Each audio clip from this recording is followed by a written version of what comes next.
All right, let's get started. Start now. What up, Frisky? How's it going? Let me adjust things here. Just that, and that. Yeah. All right. I've been home for like exactly 5 minutes. Gee whiz. Let me see. That's good. And where's the meat? Oh yeah, the meat is small. Hold on.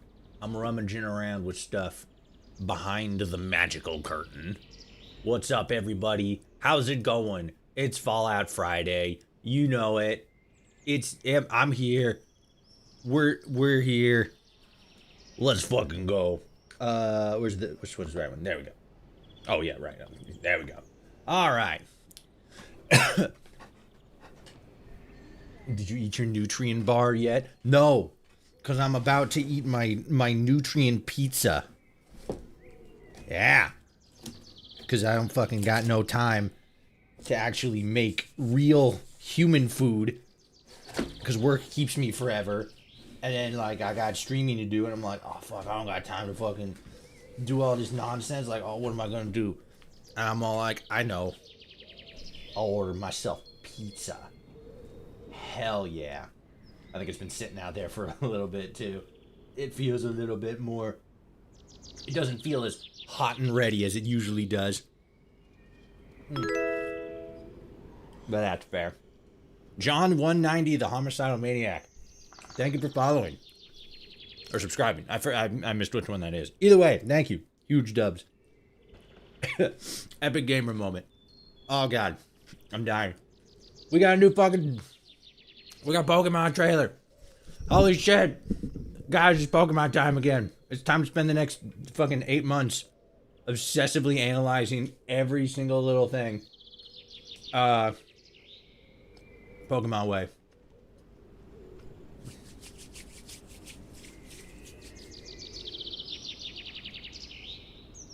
PM's Pizza? What's PM? What are you talking about?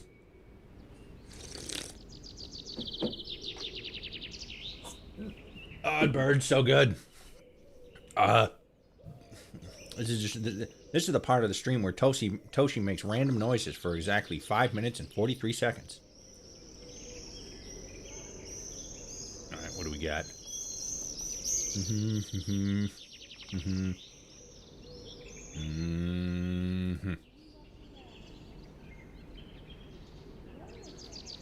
There we go. Okay.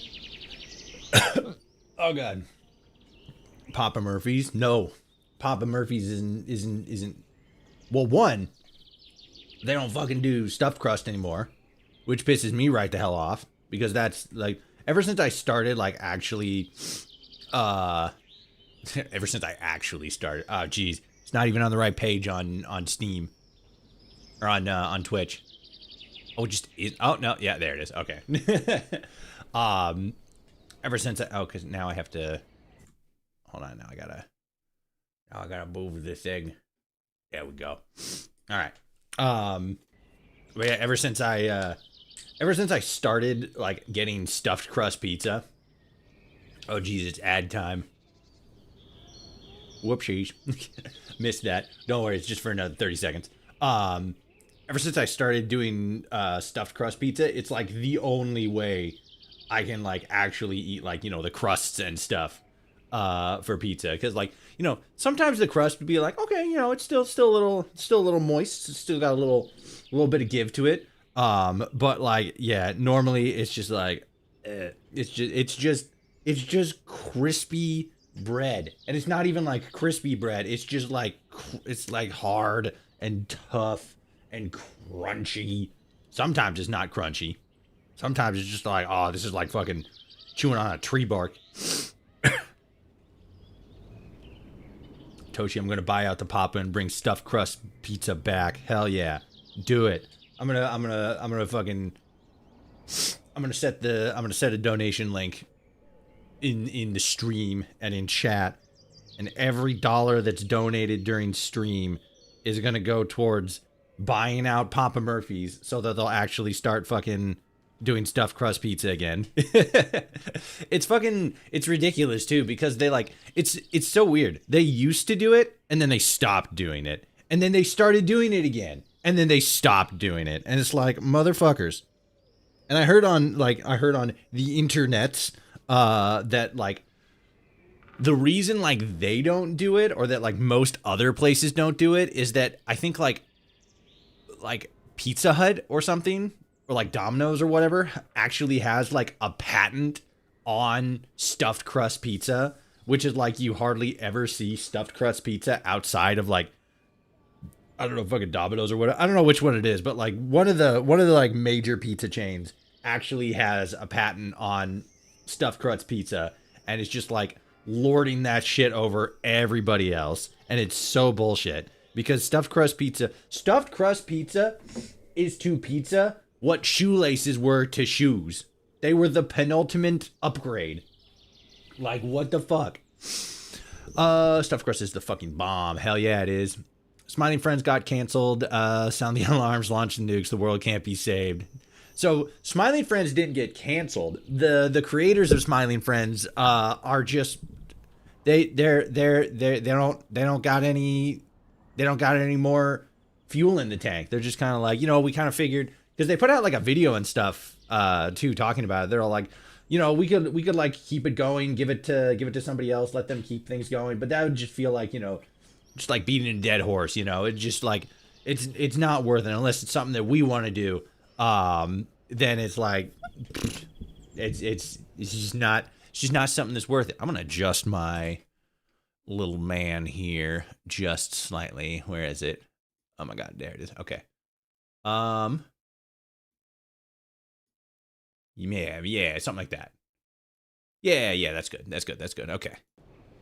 But yeah, it is a bummer. I mean, I don't know. I was never like a huge fan. I didn't like avidly watch it, but I was like, aware of it. I was aware of the Smile Friends. And like I saw a couple bits and pieces and I'm like, okay, this is decently funny. But yeah, it's still kind of it's more like a bigger deal because of the fact that it's like YouTubers making a show, and that show like being received like extremely well. It's more of a loss for like the internet community as opposed to like, just like the television and watching going community and stuff like that. Big deal, nevertheless, but like, a specific big deal. I'm pretty sure it's Pizza Hut that has the patent on it. I believe it. Fucking Pizza Hut. Goddamn Pizza Hut. Is Papa Murphy's only in Oregon or is it a regional thing? I think it's one of those things that's like Oregon and like California. Hold on. Papa Murphy's Pizza. I think you just have to call it I think you just have to not call it stuffed crust. Like the place by me has cheesy crust, which is filled with cheese. That could be it. It could be that too. At least they're not becoming Rick and Morty too. Yeah. I mean, like I haven't really watched like Rick and Morty recently. Like for a while I haven't really been watching it, but like yeah, I don't know. It could be like a thing where like it just kind of like went down in quality after was it Dan Harmon specifically? I can't remember. One of them like people were saying like on the internet like, "Oh my god, they're bad people, blah blah blah blah blah." Like they did this and then they did that and then they said that it came out that they didn't actually do that, but by that point the damage had been done and like Justin Roiland, yeah. So yeah, I don't know. I kind of sort of like fell off after fucking Clone Morty or like Evil Morty left the multiverse and stuff like that. And like I don't know, it's just something I was just like that's a solid end of that whole story arc and stuff. And I don't know, I just haven't gotten back into it, I guess, is more the thing. Okay, let's see. Papa Murphy's is a take and bake pizza company based in Vancouver, Washington. They're based in Vancouver? They're Washingtonian? Son of a bitch! No. It began in 1995, okay, as a merger of two local take and bake companies, Papa Aldo's Pizza, founded in 1981, and Murphy's Pizza, founded in 1984. This is all off of Wikipedia, by the way. The company and its franchisees operate more than 130 outlets in the United States, Canada, and the United Arab Emirates. That's odd. Okay. Didn't expect the UAE to be a area that Papa Murphy's operates in. Okay, so yeah, it's so it says that so it was started in Washington, and then it says the chain of the pizzeria traces its history back to 1981, when the Papa Aldo's pizza chain that was founded in Hillsboro, Oregon. Okay, so like the original, like the progenitor company, started in Hillsboro, Oregon, which is pretty close to Portland. It's like on the west side of the river. And then I guess merged with, what was the other one? Murphy's Pizza. I'm guessing Murphy's Pizza was the one based in Washington. 3 years later, Murphy's Pizza chain became, oh, okay, it was actually California. Okay, so both chains were later acquired and consolidated by Terry Collins into Papa Murphy's. I don't know who the fuck Terry Collins is. It's not even fucking linked there or anything. Okay, so their headquarters is in Washington, but they're based off of two companies. One that was started in Hillsboro, Oregon. The other in, let's see if I can pronounce this right. Petaluma. Peter. Paloma? I don't fucking know. One in California, one in Oregon. Oh, God. I killed Scooby-Doo. Oh, no. Toshi finally made it and he fell off. I didn't fall off. I've always see, in order to fall off, you have to be on. Let's see. He was accused of kidnapping his girlfriend. He was exonerated of that in court, but during that scandal, it was revealed that he sent underage women creepy messages. Oh, yeah. Papa Murphy's is based in Vancouver, Washington. Ew. Just the headquarters. That's where that. I don't know what, like, a company, two different companies, one from California, one from Oregon, and they decided that their headquarters was going to be in Washington. God, real estate must have been fucking good in Washington back in the 80s. The UAE is a surprisingly lucrative market. Oh, no, yeah. Like, I'm not entirely surprised. It's just that, oh, yeah, fucking, because, like, me, I've always associated Papa Murphy's as, like, an Oregon brand. And just to, like, read that they have branches in the United Arab Emirates is like, huh. Okay, I guess that makes sense, but wow. All right. Sure.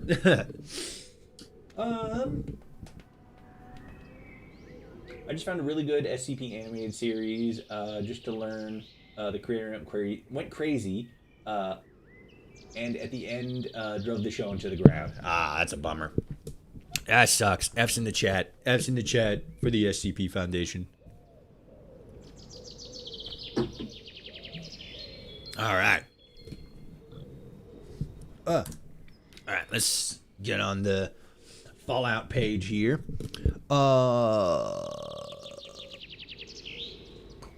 There we go. All right. All right. So yeah, I mean, actually, fucking, let's actually, I'm pulling rank here.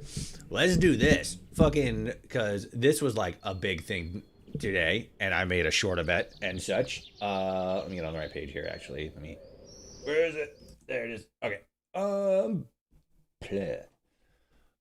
There it is. Okay, so there is a fucking, I made a short about it today. The Nintendo did a Pokemon Direct today, and during it, they got new update, new content, and all that stuff for all their like side project games. Is it Pokemon Rivals? That's the fucking like League of Legends, like Dota kind of thing, right? And then there's, so like, it's interesting because there's to get straight to the point here. the new like Gen 10 was revealed. We got a little trailer and stuff for it. And we saw the starters and we got names and everything. It's interesting because there's also actually, hold on, let me see if I can find it.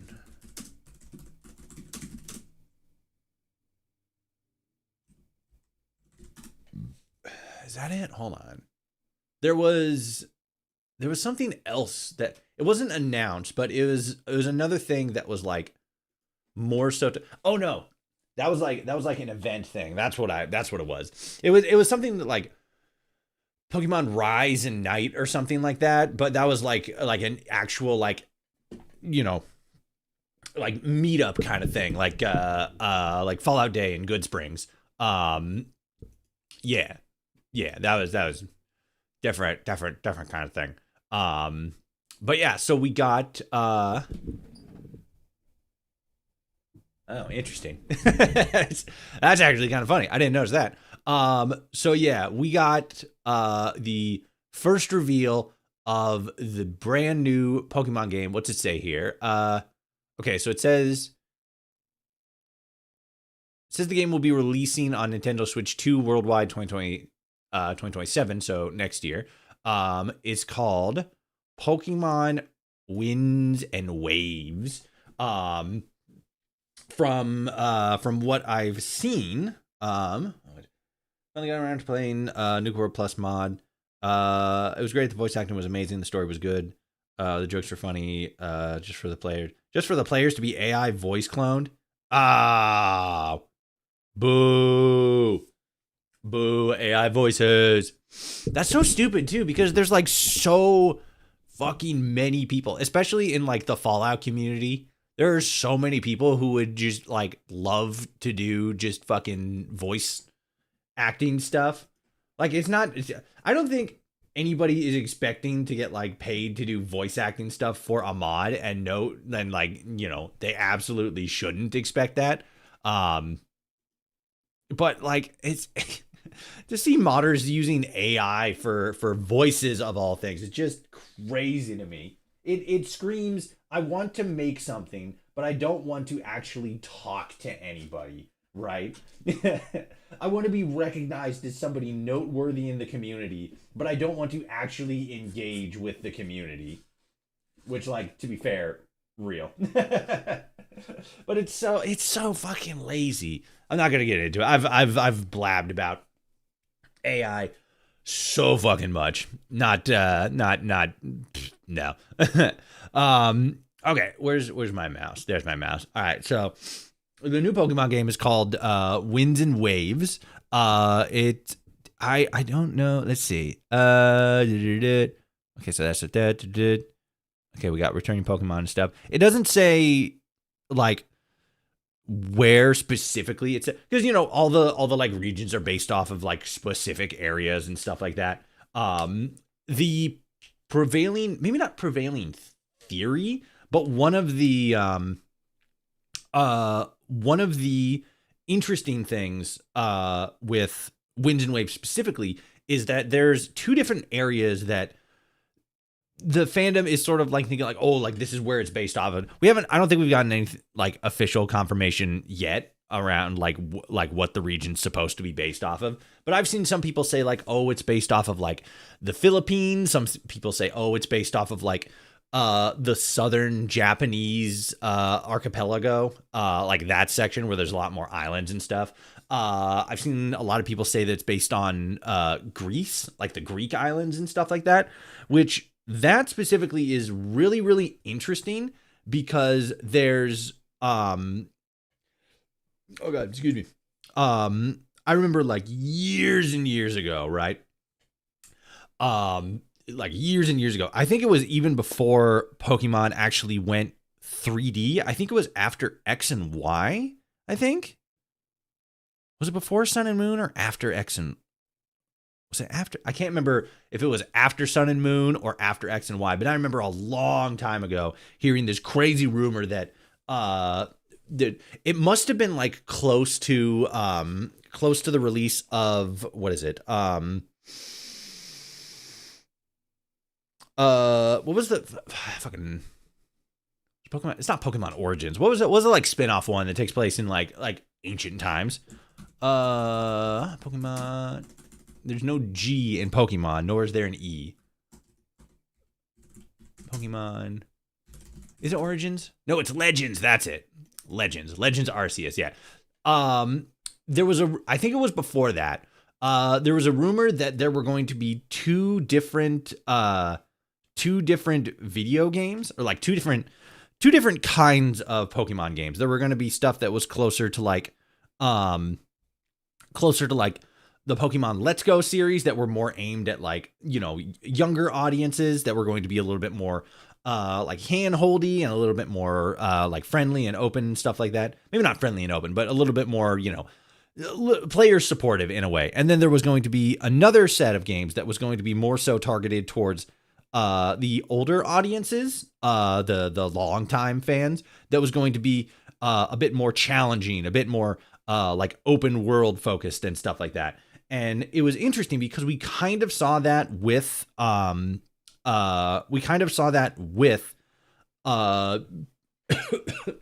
Legends. And as part of this rumor, it was rumored that a area, maybe not like the next game or like the game after that, not a big part, that like a future game was going to take place in ancient Greece, but it was going to be set, or like in like an island, not an island, but like an area specifically inspired by like Greek, you know, like ancient Greek, not ancient Greece, but like Greece specifically, and that it was going to be like post-apocalyptic, and there was going to be maybe not like the story was going to be like, you know, darker and more intense, but it was going to be something along those lines. And it's really interesting looking back at that and then looking at it now, because we sort of see three different games that have come out from that. The first one is the Origins the Pokemon Legends franchise, which seems to be focusing more in line with a series made more so for you know, older audiences that are more focused on like combat and battle and strategy and stuff like that. And then as far as the like, you know, ancient Greece and stuff like that, not ancient Greece, like Greek setting and stuff like that, Pokemon Winds and Waves could be seen as that. And then at the exact same time, the third part of that is that new game that's coming out. I think it's Poketopia, where you play as like it's the Animal Crossing thing, right? And you play as like a Ditto that's like taking on the form of a human, and they gotta like, you know, rebuild the world and like try to hopefully get the people to come back and stuff like that. And I don't know if it's interesting because it's not exactly like post-apocalyptic Pokemon X Fallout X Pokemon crossover. Hell yeah. But the interesting thing is like what it does with the post-apocalyptic setting, because I think the way they sort of phrase it in like a lot of the marketing is that like the people are gone, but they don't really say like what that means. Like you know, humans went extinct, or like they've just like migrated out of wherever this Ditto is. But that's sort of gotten a lot of people thinking like, okay, well, technically story-wise, or maybe like setting-wise, this could be seen as like a post-apocalyptic setting. Maybe it has something to do with the Pokemon War that they talked about in the first game. But it's interesting to see how like that one rumor has sort of like been recognized in like 3 different games. And it's like, I don't know. I was just thinking about that a lot today, and I thought that was kind of interesting. The way that like, you know, stuff like that has like, you know, how it's spawn off and become like multiple different things. Sometimes one idea can be 3 products, or maybe not products, but like, you know, artistic creativities. I don't usually like referring to like games and, you know, like movies and stuff as like products. Even though some people in the world definitely do. I like how they view them. I mean, they had VAs. They just could have made the player unvoiced. Oh, they used an AI for the voice of the player character. Okay, that's weird. I mean, it's not that makes a little bit more sense, but it's still, yeah, I don't know no, because I mean, fucking what is it? Portawolf is uh for Empire Waste is more so like just recycling voice lines from the main game, which I think is something that a lot of larger mods that sort of rely on the player's voice kind of do. I'm pretty sure that's what Sim Settlements 2 did, if I remember correctly. But yeah, I don't know. I'm not, you guys know, I'm not a fan of like AI replacing like creative stuff like that, like artists and voice actors and stuff. I'm really thinking the winds and waves region is either Indonesia or the Philippines. I'm leaning more towards Indonesia personally. I think the Philippines was definitely that was I can't remember if I mentioned it or not, but the Philippines was definitely something else that was floated around. Indonesia. I mean, Game Freak, I guess, is going to say whatever they're going to say. But yeah, I think it's cool. I don't know. It's weird-ish because like, what is it? It's weird-ish because they don't have, or not, they don't have. They're like, there's already sort of been like, the Hawaiian island. Sun and Moon was based on like the Hawaiian Islands and stuff, and it's like, it's not the only island chain on the planet, so it's like, multiple regions could exist, and it's like, okay, that's fair. But it's like, I don't know. I really like what they're doing with Winds and Waves based on what we've seen from the trailer. I'm just kind of seeing a little bit of repetition with some things, but that's just the way the world is sometimes. Not everywhere is a completely unique and like wholly original location. Some places are just very, very samey. That's the way the world works. I don't get ads on YouTube because I pay for YouTube Premium. I've kind of been kicking around the idea of getting YouTube Premium. Job disconnecting, reconnecting. We'll stop doing that. You fuck. Let's say, where am I? Okay, reconnection successful. We're back. We're here. We're so back. Let's fucking go. Just don't pay. It's a crime if they no longer exist. Your electric bill's only $14. Damn, that's crazy.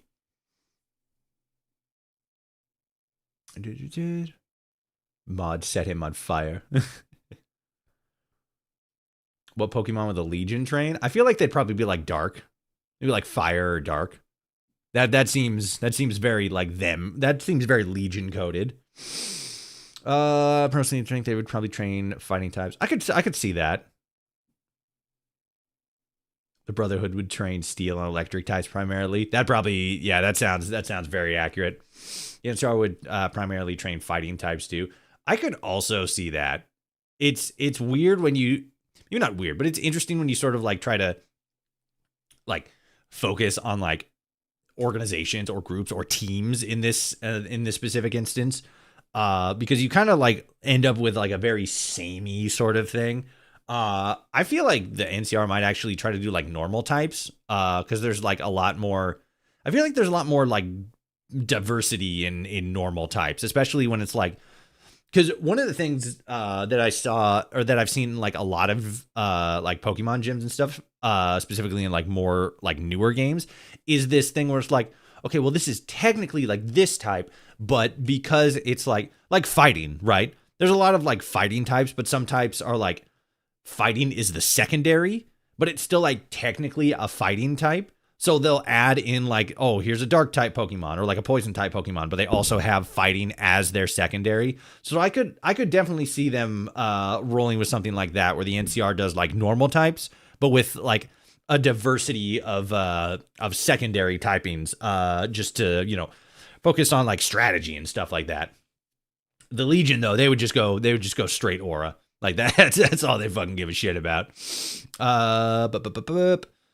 What type would the Institute train? Ghost? That's interesting. I don't think that they would train Ghost though. They would probably also train like, steel or electric types, because they're more a not utility, but kind of like raw output kind of faction. So I feel like they would go for something that's more on the defensive side, but probably a bit more flexible. So like, yeah, probably Steel probably.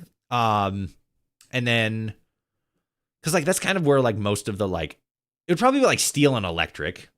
Um, yeah, which is funny because that's the same as the Brotherhood of Steel. So it's like I don't know. I mean, it's difficult to sort of quantify in that regard when it comes to like Fallout factions because they're kind of a little bit samey, and you can't really like go like so deep into the gimmick of like being like a ghost type trainer, right, or a grass type trainer, to like emphasize it, because then it becomes more of like it sort of like makes the Fallout world a bit more cartoony, which I don't think there's anything wrong with that if you're trying to like make it work. But trying to think of it from like a Fallout perspective and then adding the Pokemon perspective, I think sort of like limits you. It would kind of have to be like the reverse, where you're thinking like, okay, what would Elder Maxon have if he had a Pokemon team? And then the interesting thing on top of that is not only like typing, but also theme, right? So like Maxon specifically, he would probably have like Aegislash, right? The steel ghost sword type Pokemon. But then he would also probably have something like, like a dragon Pokemon in there somewhere. But the theming of like, power and stability and authority and stuff like that would sort of be like a through line, right? It's very interesting the way like some teams are designed, especially when you focus less on like elemental and more on like utility, right? Like a hold my glasses by eyeballs. Okay. The Enclave is guaranteed to train dark types. I could probably see that. I'd think that the Enclave would probably implement some poison types as well. Maybe like dark poison. Probably fire dark fighting types for the Legion. Yeah. Agreed. Fire dark fighting for the Legion. Yeah. Again, I think it's interesting because like sometimes it really is sort of that like, the vibe, right? The theming of the teams. But yeah, I could definitely something very like power outputting, and I feel like fire and fighting specifically are very like raw power. Maybe not raw because a lot of fire attacks are technically like special attacks, but yeah, those are definitely like their types of Pokemon. Raw intimidation and power.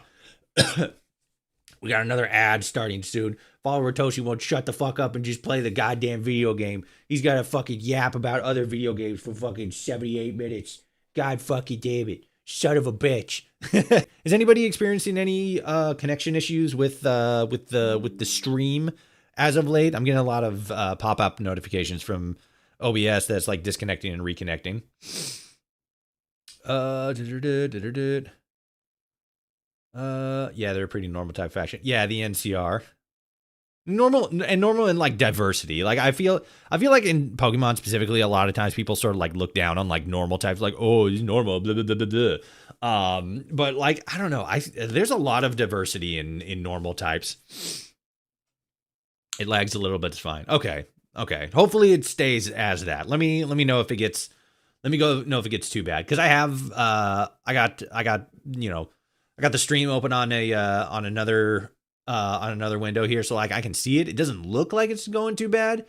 The bitrate on Twitch is a little high, which is odd, but yeah, let me know. Sorry, I got booted for whatever reason. That's odd, especially since you're on YouTube. I don't know why you would have gotten booted on YouTube. I could see Raiders using fighting and dark types. I could see that too. Anything like scrappy kind of thing. Like durable stuff. Raiders would probably use poison types and bug types. I could see bugs. Bugs would be pretty interesting. Poison they could probably get some utilization out of. I only thought ghost because the Institute is seen as the boogeyman of the Commonwealth. Ooh, that's pretty good actually. That's pretty smart. They would, if we were to like, because this is like where I was going with like, theming and stuff like that. Like if you take like Father specifically, right? He would probably most likely have like a Golurk or a Golurk. Yeah, Golurk.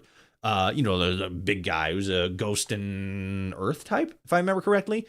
But then like, he would probably also have stuff that's more like computery focused. So he would probably have like a Porygon, and then probably like a Rotom, with like some other stuff. But it's like, I think for like individual characters, it's more sort of like theming focused.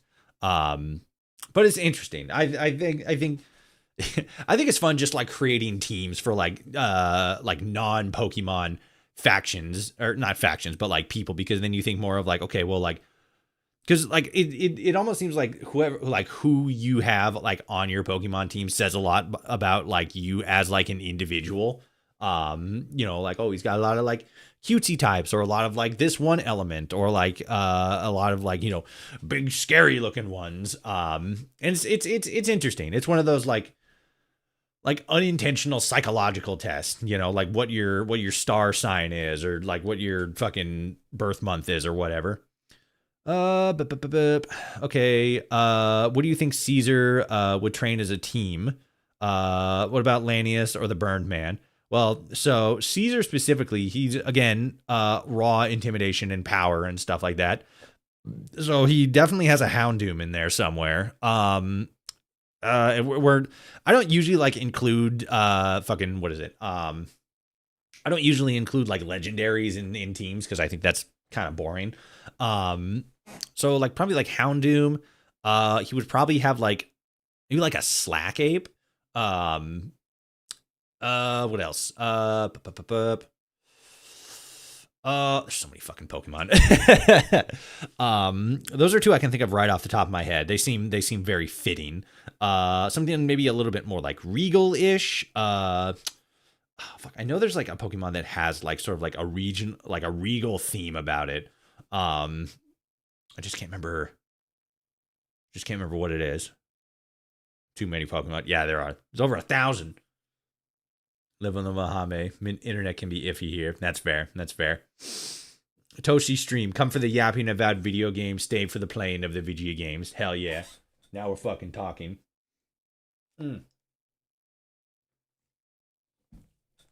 Okay. But on Winds and Waves specifically, Superior is an emperor or something. Empoleon. The fucking water steel type. Superior is also good. But I feel like Empoleon would probably be more so in his wheelhouse, because not only is it more like deeper Empoleon, that's it. Not only is it deeper into the whole like, oh, I'm king, regal and stuff like that, but steel and water has very few weaknesses. It's actually really powerful. Piplup had no right to go that hard so fast. All right, so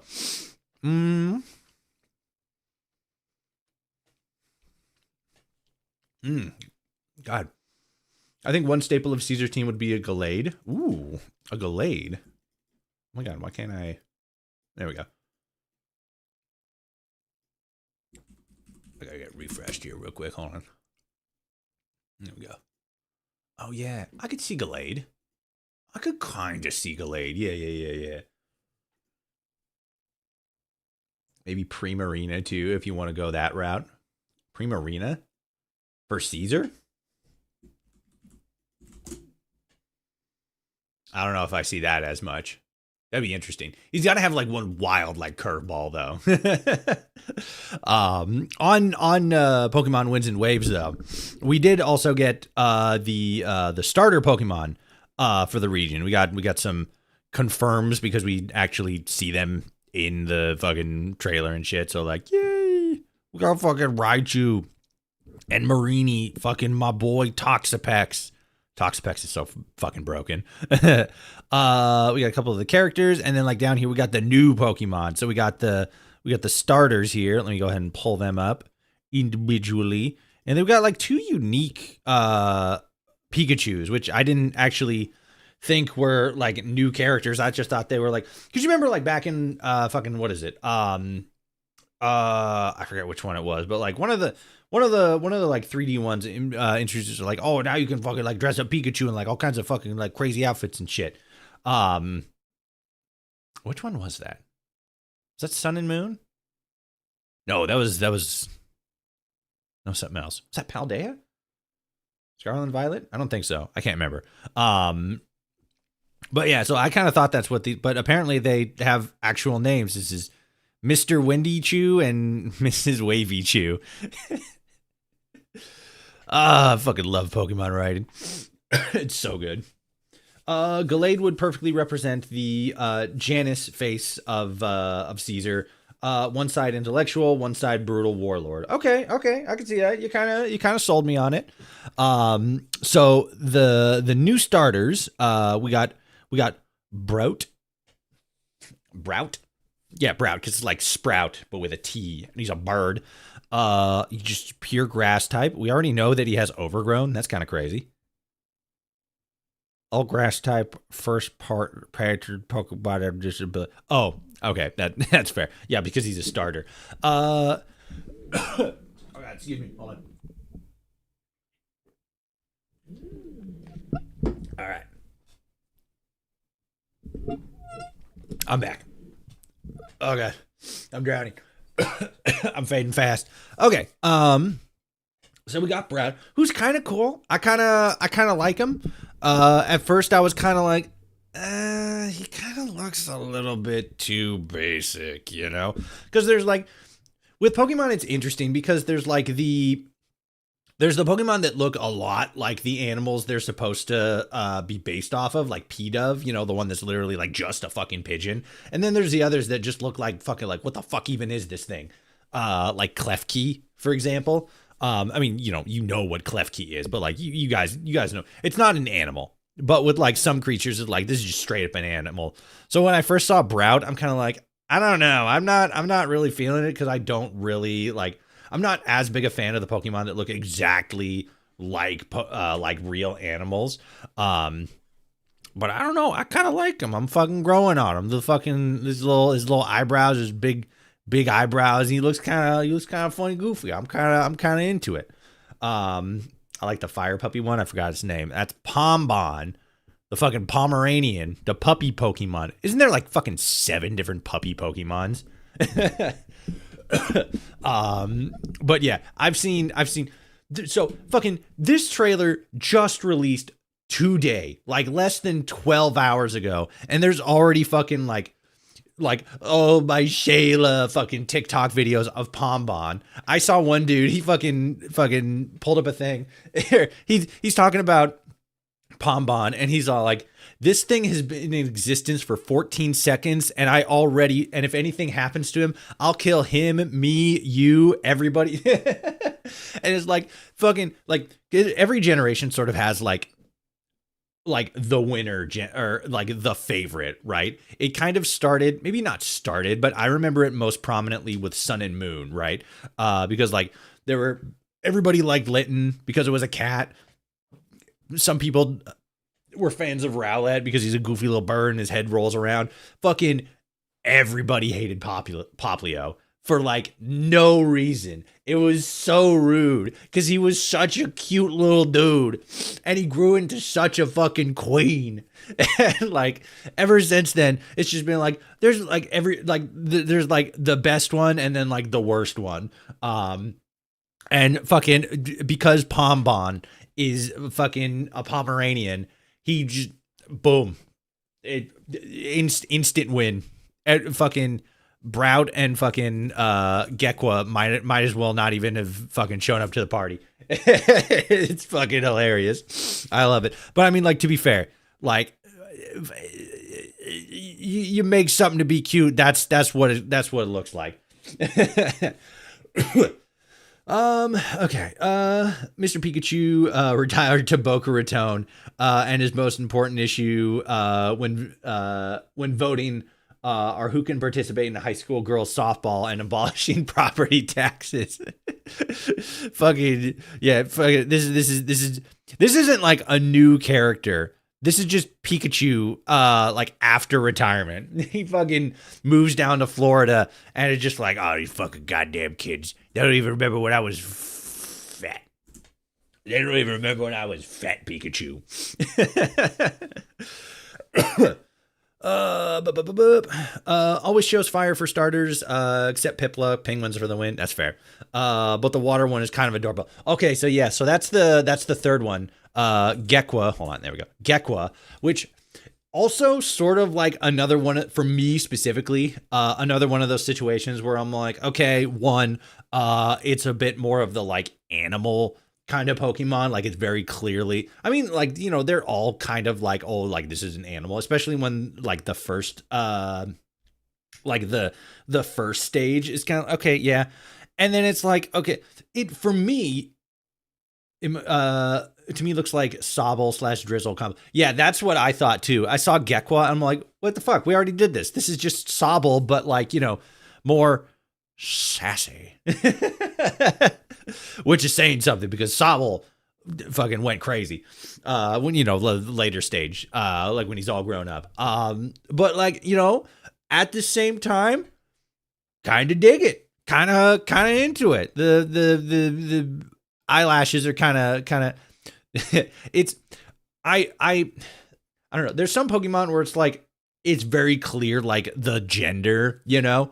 And it's like, you know, the long eyelashes aren't like automatically like an indicator of like gender and stuff like this. But I just look at this, I'm like, this is a girl Pokemon. That one right there. That's a girl. Boop. I just also noticed that this little mark right here is literally just a water droplet. That's funny. I love it. But yeah, I'm kind of into him. He's pretty good.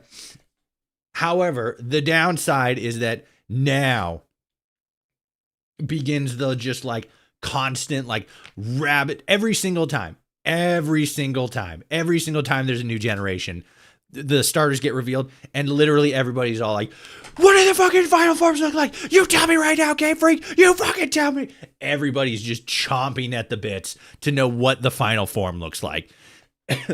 And that's just like, you know, we want to know because it's our starters. These are supposed to be, one of these is going to be our new best friend on this adventure. We kind of want to know what it, you know, is eventually gonna be gonna become, like what's it gonna grow up to be.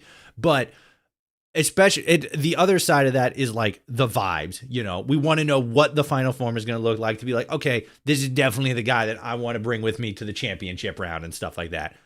I kind of feel like Gekwa is going to go crazy. I feel like Gekwa is like the sleeper build, right? You know, kind of starts off looking like a little like, oh, cute, oh, that's fun and stuff. I don't know, fucking, because it's like Gecko and Aqua, like that's very clearly the name there. But like, I don't know. I read it and something just in my brain said that like, oh, this thing's gonna evolve into like fucking Quetzalcoatl or something like that, right? But like water, and fucking Brout, I think probably very clearly going to evolve into like a grass flying type, right? And then you kind of got to like reverse engineer that because like the starters all have to be weak to each other, right? And if we're doing like pair combinations, if Brout is going to become a grass flying type, what is, you know, what's Pombon and then what's Gekwa going to evolve into, like for their final pairing? Me right now, I'll fuck it up. I don't got fucking any idea. Because I'm not smart and there's like 70 fucking different typings and I can't do that kind of math in my brain. But Brout, if Brout is going to be a grass flying type, then that means that Pombom cannot be fire fighting because flying is weak against flying is strong against fighting.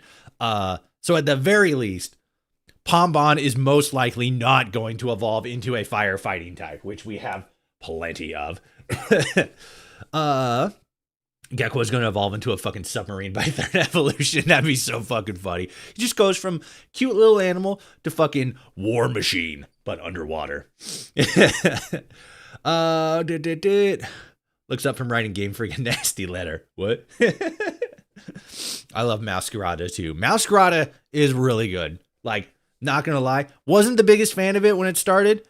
Kind of grew on me. That's kind of just how Pokemon go. You know, you see a new one, you're like, oh my god, it looks ridiculous. Fucking even in the fucking YouTube comments of the short that I uploaded, there were so many people who were all like, oh my god, they look so mid. And it's like, can you guys just like fucking stop being miserable? Can you guys just like have fun again? Like, oh yeah, sure, they don't look like the greatest and everything, but like they've been in existence for like 4 hours. Calm the fuck down. And it's like, I'm not gonna say that like they're wrong. I kind of like them. They are a bit more like reserved looking than a lot of the original games, but there's also, I mean, every community has purists and stuff, so I think it's a combination of that, and then just some people just think that they don't look as good, and it's like, okay, that's fair. We've definitely, I can't say that these are the best looking starters in the world. They're definitely not the worst though. I kind of like them. I like the designs. So sue me. I like the design of the funny little grass chicken, the fucking fire dog, and the gay gecko. What can I say? Fucking sue me. Do it. I'll show up in court and I'll be on fucking 7 cans of Bang energy drink and I'll just start throwing hands. Don't worry, Toshi. If you want to say it, I will. I just said it. Rowlet turns into Rowlet? Oh. It's Brout. you were thinking Rowlet from Sun and Moon. Brout turns into a green Snorlax. Gekwa turns into a Soviet submarine. Pom Bomb turns into the goddamn sun. I've seen multiple TikTok videos so far that are for like where specifically girls, not making any statements, just saying that's what I've seen.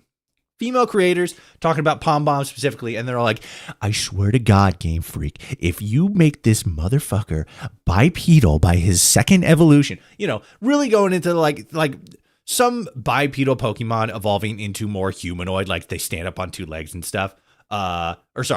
Quadruped Pokemon. They become bipedal later. Not like that. A lot of people say, we don't like that. I don't like that. And it's really funny because I don't know who the fucking character is, but it's like some character from Undertale, where he's like this dog, but he's in like a big, like massive suit of armor, but he's still got like a tiny little head and stuff like that.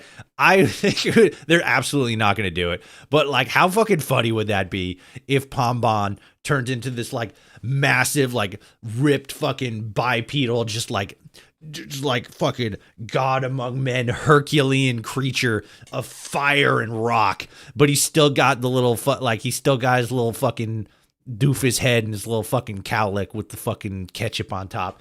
I think that'd be pretty fucking hilarious. Me specifically, I think that'd be hilarious. And I wasn't alone because I saw a couple comments say the same thing too. Which was funny.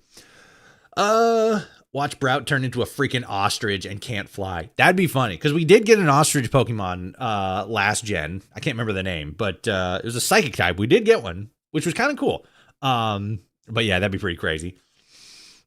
Internet bitching about Pokemon. Toshi, you must be real fun at parties, eh? Exactly. Like don't get me wrong. You guys know that I have plenty of critiques about a lot of things, especially when it comes to Pokemon. I'm so fucking sick of Pokemon like constantly getting the shaft when it comes to like, cause fucking, especially when we've seen how like good Game Freak or Nintendo specifically, how good Nintendo can actually make an open world game with like Breath of the Wilds and Tears of the Kingdom and stuff, and then they fucking shaft Pokemon. Despite the fact that Pokemon is literally the most lucrative franchise on the entire planet, the whole globe, the entire surface of the flat earth, there is no franchise more successful than Pokemon. And yet they get like fucking $15 in a pack of gum.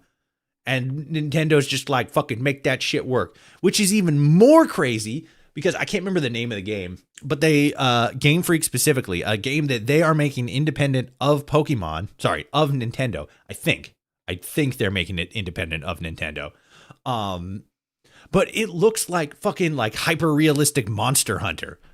And it's like, oh my God, like it fucking, like a lot of people had the exact same reaction. Like, oh my God, this is what fucking Game Freak can do when Nintendo isn't like holding them by the nuts and fucking like making them make fucking funny bird and effeminate gecko creatures.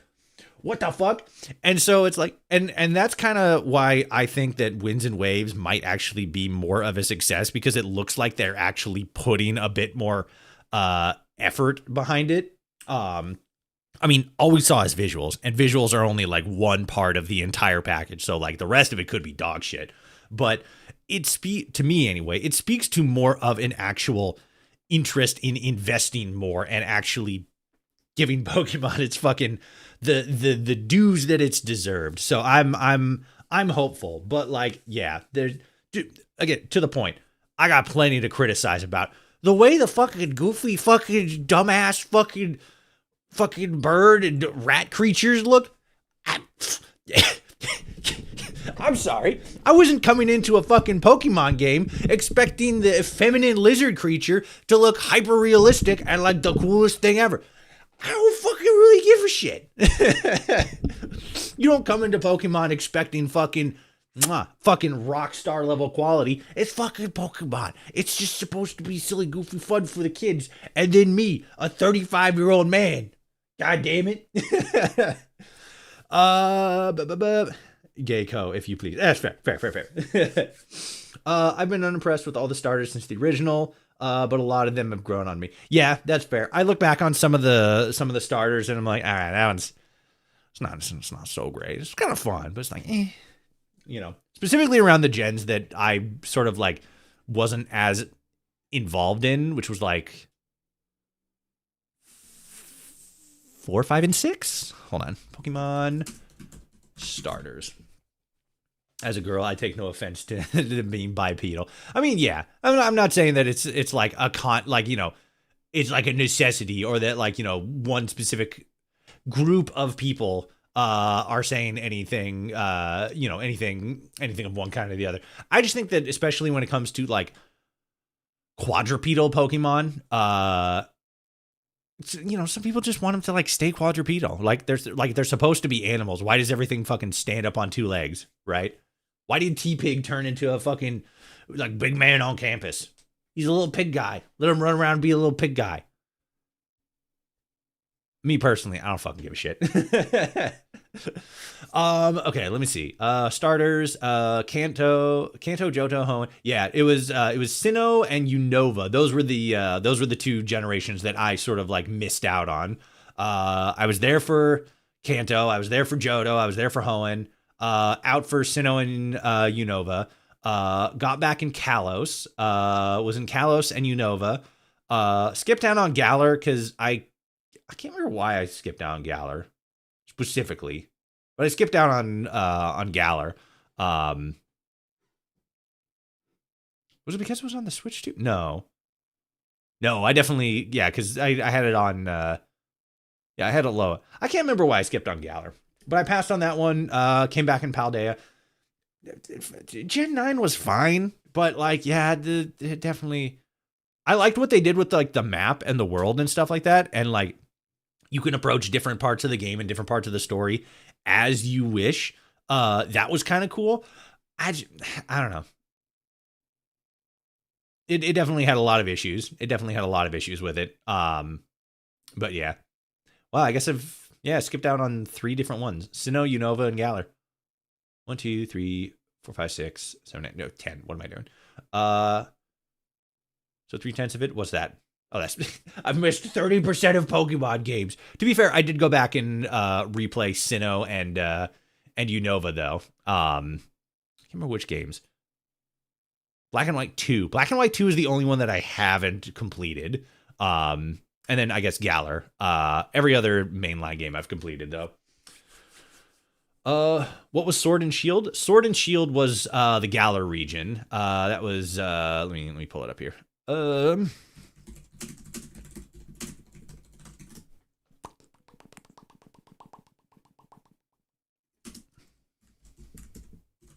want to pull up a window specifically with them on there. Pokemon Sword and Shield. Oh my god. The buttons.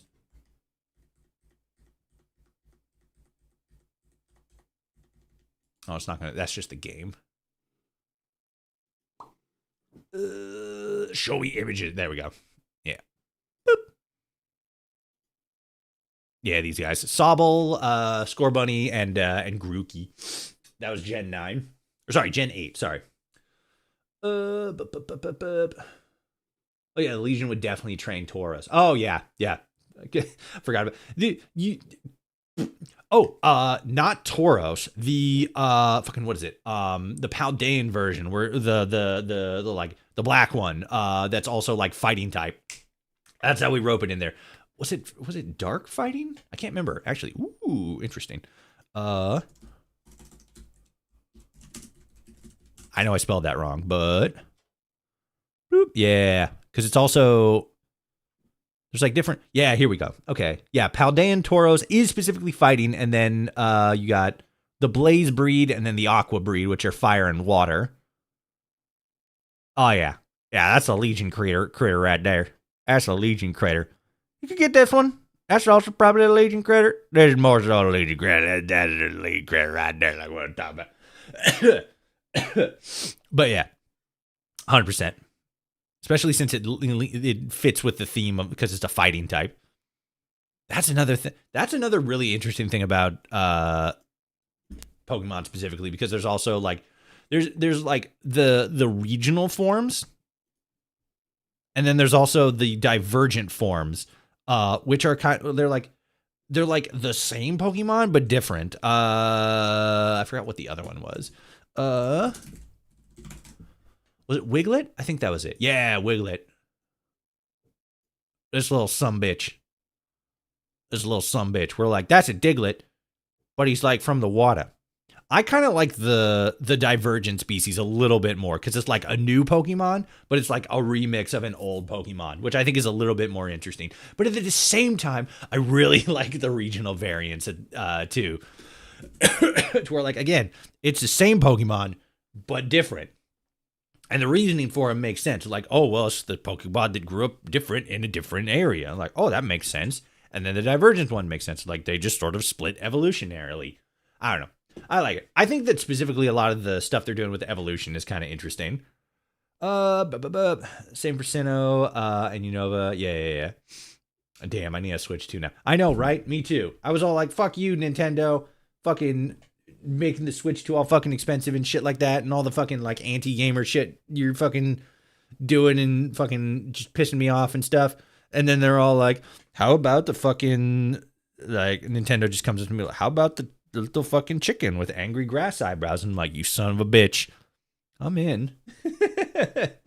You fucking got me again, you rat bastards. I want the post-apocalyptic Pokemon game. Yeah, the fucking Pokepedia. Yeah, I kind of do too. Even though I'm not a big fan of the ad break time. Even though I'm not a huge fan of like Animal Crossing style like village setup kind of games and stuff like that. I kind of it's fucking Pokeball. They always fucking get me with that shit. You skipped down the Galar because it was British. Yeah, probably.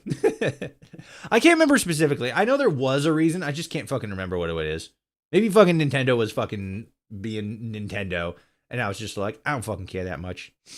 I got my fucking I had my goofy owl Pokemon, and like I'm set. I'm good. Maybe it just didn't look good. I don't know. Oh, you know what it was?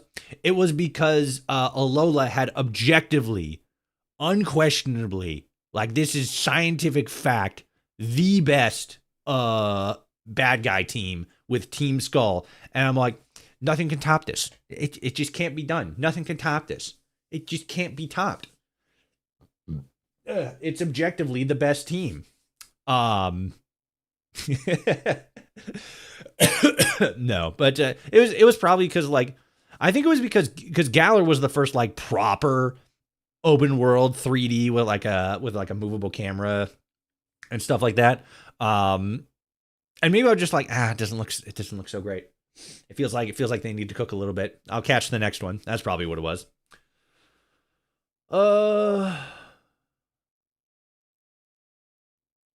Toshi, Google Pikachu. There'll be a little Pokeball at the bottom of the screen that pops up. Click it to prove your nerd card. Okay. Where's the fucking mouse? Pikachu. All right, where's this fucking Pokeball? There's that one. Oh, does it need to be like on Google? Oh! Hold the fuck. Oh, no. Fuck you. Hold the fuck on. Look at that shit. The fucking duck, duck, go duck. Has a little fucking Pikachu. Oh, wait. Shit. I didn't realize I was. Look at that shit. He's on the fucking duck, duck, go man.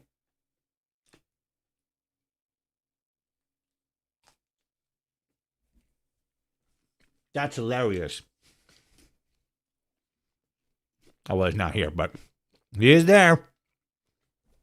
That's funny. I like that. Because, like, today is also Pokemon's 30th birthday, which is absolutely ginormous, but also unimaginably depressing. Because that just fucking carbon dates me so bad. I was 5 when the franchise came out. God damn it. Okay.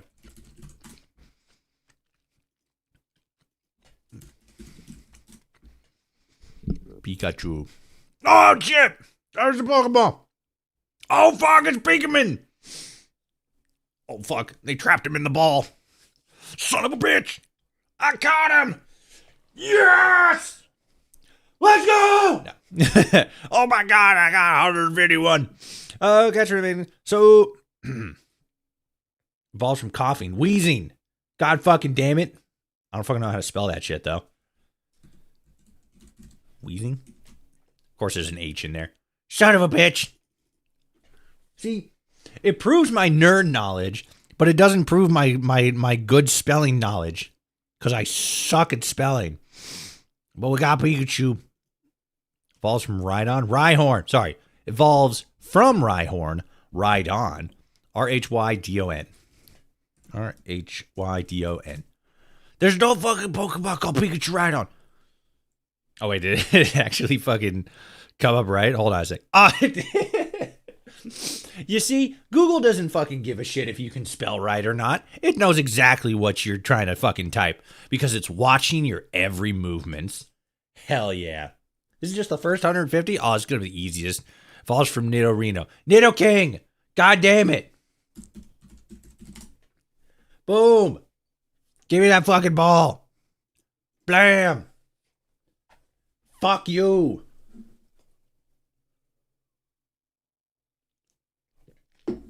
There's no Pokemon named Pikachu Rhydon. Oh, wait, that worked. If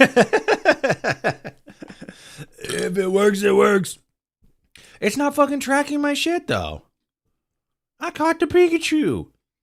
It's just saying I got fucking 1 out of 150. What the fuck is it? Hypnosis Pokemon. Hypno! It's in the fucking name. Catch that little son of a bitch! Yeah! Alright. I'm done with this. Especially since it's just going to fucking reset every single goddamn time. What's the next one? It's Pikachu! It's Jigglypuff! Fuck! Oh, fuck. That was set up so perfectly. Pokemon is hilarious. Let's go! All right. But yeah, that was me. That was me fucking blabbing and yapping and freaking out. Also, let me see. Actually, hold on a sec. Oh, the outfits are different too.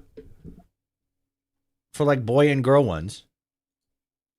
I mean, not like super different, but like a little bit different. Damn it. That's kind of neat. What the fuck is this? Huh? What the fuck is this?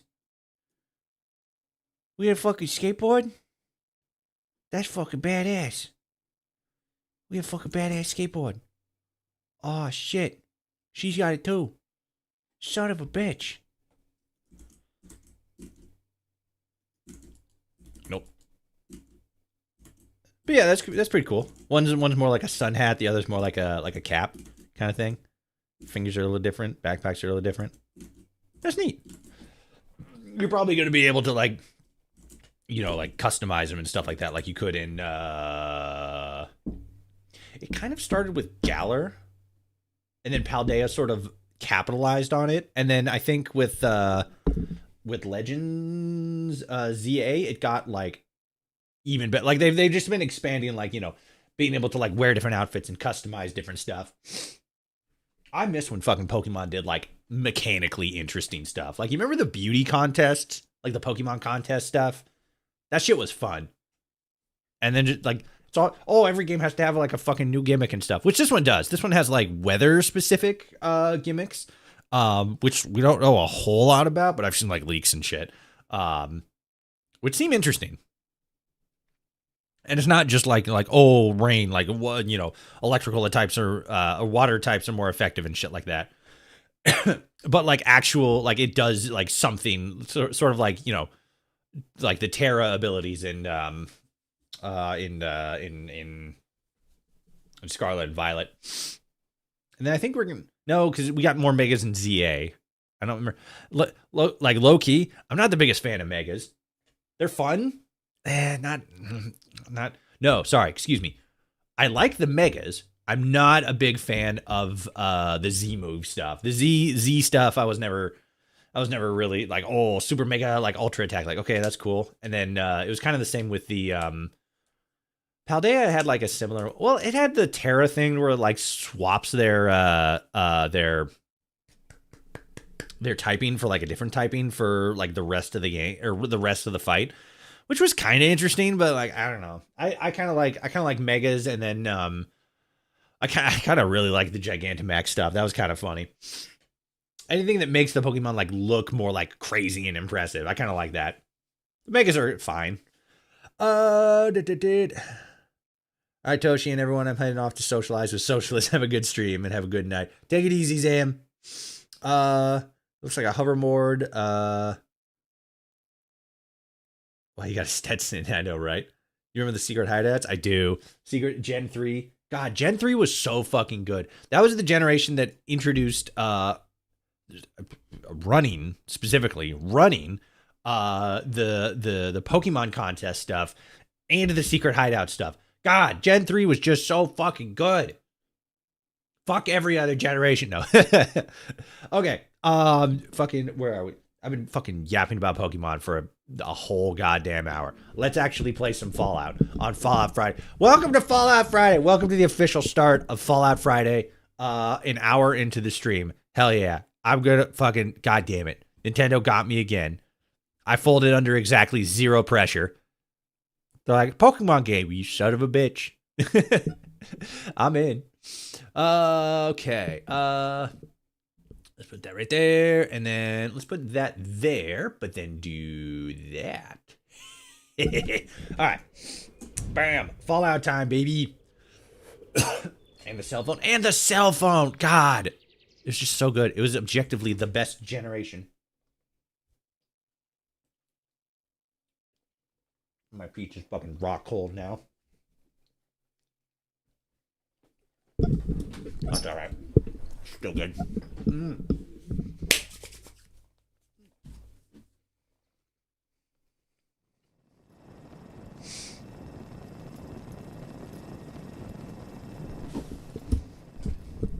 All right. What the fuck were we doing? I can't remember.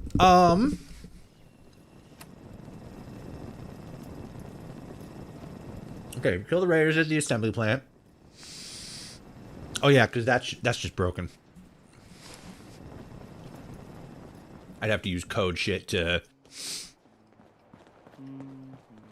I'd have to use some fucking like editing, not editing, but like I'd use console commands to summon the tape, and I'm not gonna fucking deal with that. Also, I installed that frame rate generator mod. The one that's supposed to add like more frames so it looks smoother, like higher FPS and stuff. I kind of maybe a little bit notice a difference when I'm like moving around like this. I don't know if you guys do. You might just be fucking vomiting because I'm like blah, blah, blah, blah, blah. I had one comment on one of my shorts. I can't remember which one. But they were like, dude, fucking turn your fucking mouse sensitivity off. I'm all like, I mean, I didn't respond or anything, but I'm like, I'm not going to do that. I'm not going to turn my mouse sensitivity down. This is how I like it. So I can go like, whoosh, you know, whoosh, whoosh, whoosh. Do I need to? No. Can I? Yes. Maybe you should stop using a fucking controller for everything. Get a mouse and keyboard like a real man. Hell yeah, brother. No, but like, yeah, I can definitely some of the fucking movements I be making in game are kind of fucking like, whoa, dude, fucking calm down. What do you want, you little fucking fly, some bitch? Watch me never make a shot. I got one shot. Switch to a fucking knife. Close combat. Like a, oh, fuck it, I didn't want to do that. I actually didn't want to do that either. Oh, well. Not a big fan of, VATS. I mean, like, it's fine. I just don't like using it as much anymore. Is the crust stuffed? Damn straight. Proud of you. Hooray for personal growth from Toshi. Yeah, exactly. Alright. Where you at? There you at. I'm sleepy. I'm gonna give you a lock and then I'm gonna crash on your bed. I'm gonna come over here. So you're like lit by the light. That's close enough, stranger. We're a peaceful farm. That's close enough, stranger. I'm all like up in his face. If you say so, but be warned, we're armed here. So don't try anything. We're armed and crazy. Farming ain't easy. Out in the field all day, every day. And every minute of it spent watching your back.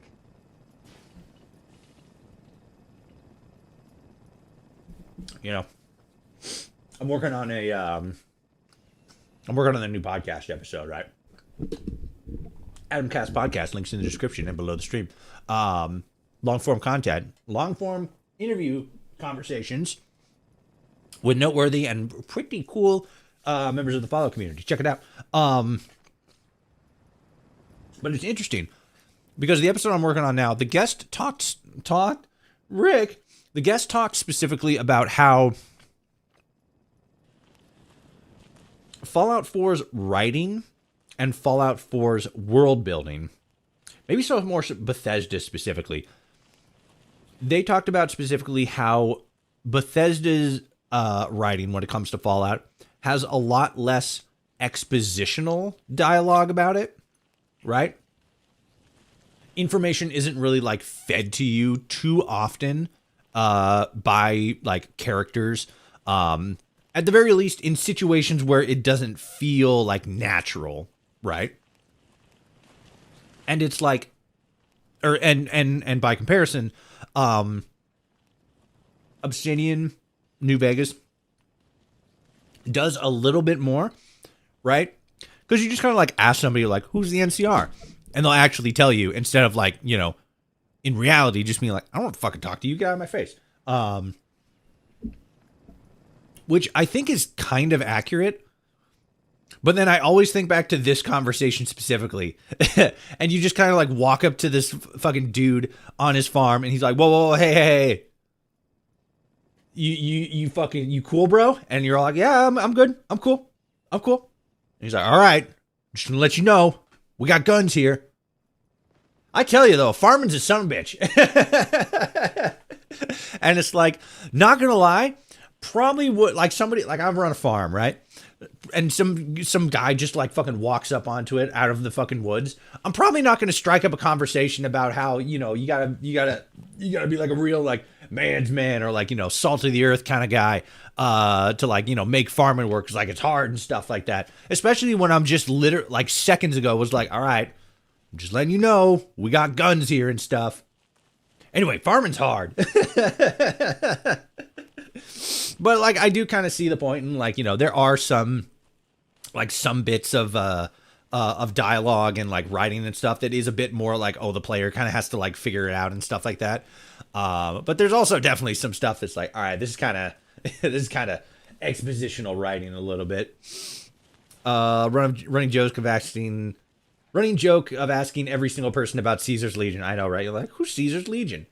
Which is even funnier when you consider that, while obviously not canon, the likelihood of the courier being like a member of the NCR, like an NCR citizen, is decently high. And on top of that, by proxy, in a sense, you would think that they would probably already know kind of who Caesar's Legion is, right? you know, they're a courier and they're probably like all over the place. And obviously there's no like fucking newspaper or like fucking news TikToks they can like, you know, get caught up to date on like recent events and whatnot. But like you would think that he would like kind of know who the Legion is and stuff like that. Like, you know, they are still like recently, because the first Battle of Hoover Dam took place like what, 2 years before the events of Fallout New Vegas, right? So like they would kind of have to know like a little bit, like unless they were, I mean, I guess they could have been like up in Montana or somewhere.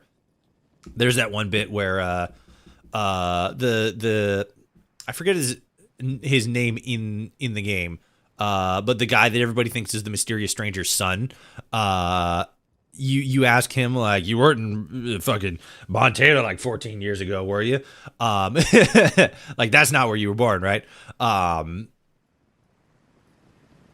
I forgot where I was going with that. Oh yeah. But like, you know, very clearly the courier, you know, goes all over the place. But like, I don't know. I feel like word of the Legion will be traveling pretty fucking quick.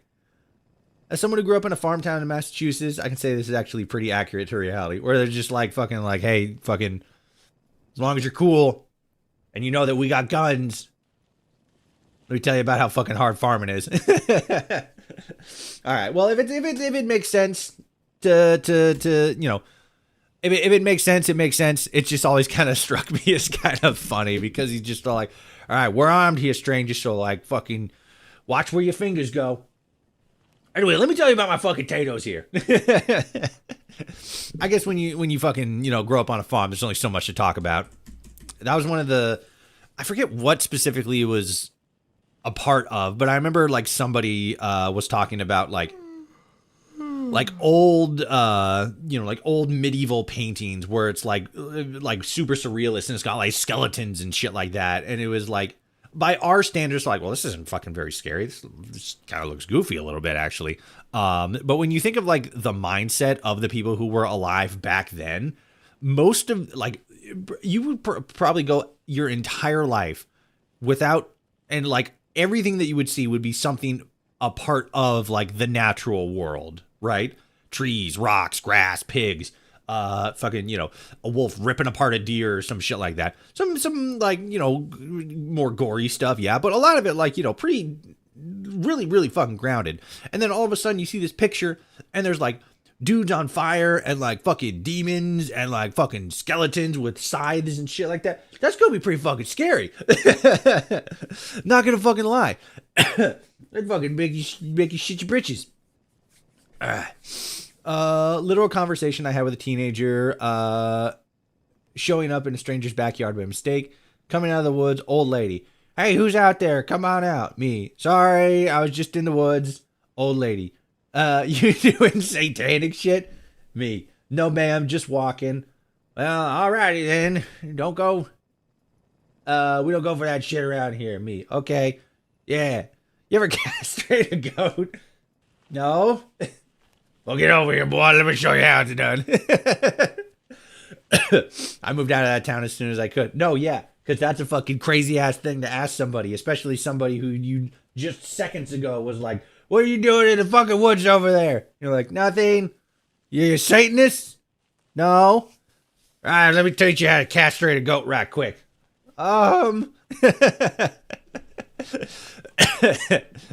Buddy. Give me a second here. I gotta fucking hit a button. Bloop. There we go. Okay. Sick. Okay. Fucking Blake's probably standing here like, what's this guy just fucking staring at me for? What kind of crops do you grow? Mostly potatoes so far. Potatoes. But we're starting on melons. Blake Abernathy. You new to the Commonwealth? How long's the farm been here? I mean, yeah, you could say that. Good to see a new face. How about Thanks. you? Ever think about working the land? No. Well, my father would have told you it's the 3 L's. Land, labor, and love. You gotta have land to work, you gotta put in a full day's labor, and you gotta love what you do. Anyone who doesn't ain't gonna last long. Word of advice, though. If you do start up a farm, be ready to deal with the raiders. Why do all the Goddamn hard work raiders. when you can just take what you want at gunpoint? Can't you do something to protect yourselves? Last time those raiders hit us, my daughter Mary tried to stand up to them. Now she's buried out back of the house. Only 21 years old, and they shot her down without a thought. That's Rude. why we need the Minutemen back. And the sooner, the better. What's happening in the background? I don't know. What is happening in the background? What's that sound? Oh, it's just some fucking scary shit going on. Do I have a mod installed that I forgot about? Okay, it's over. Okay, thank God. Minutemen? You mean Preston's crew? So you know them then. Any Yeah. idea why they haven't been around so much lately? Oh, like that specifically? I think that's because I'm exhausted. I need to sleep. That's probably why.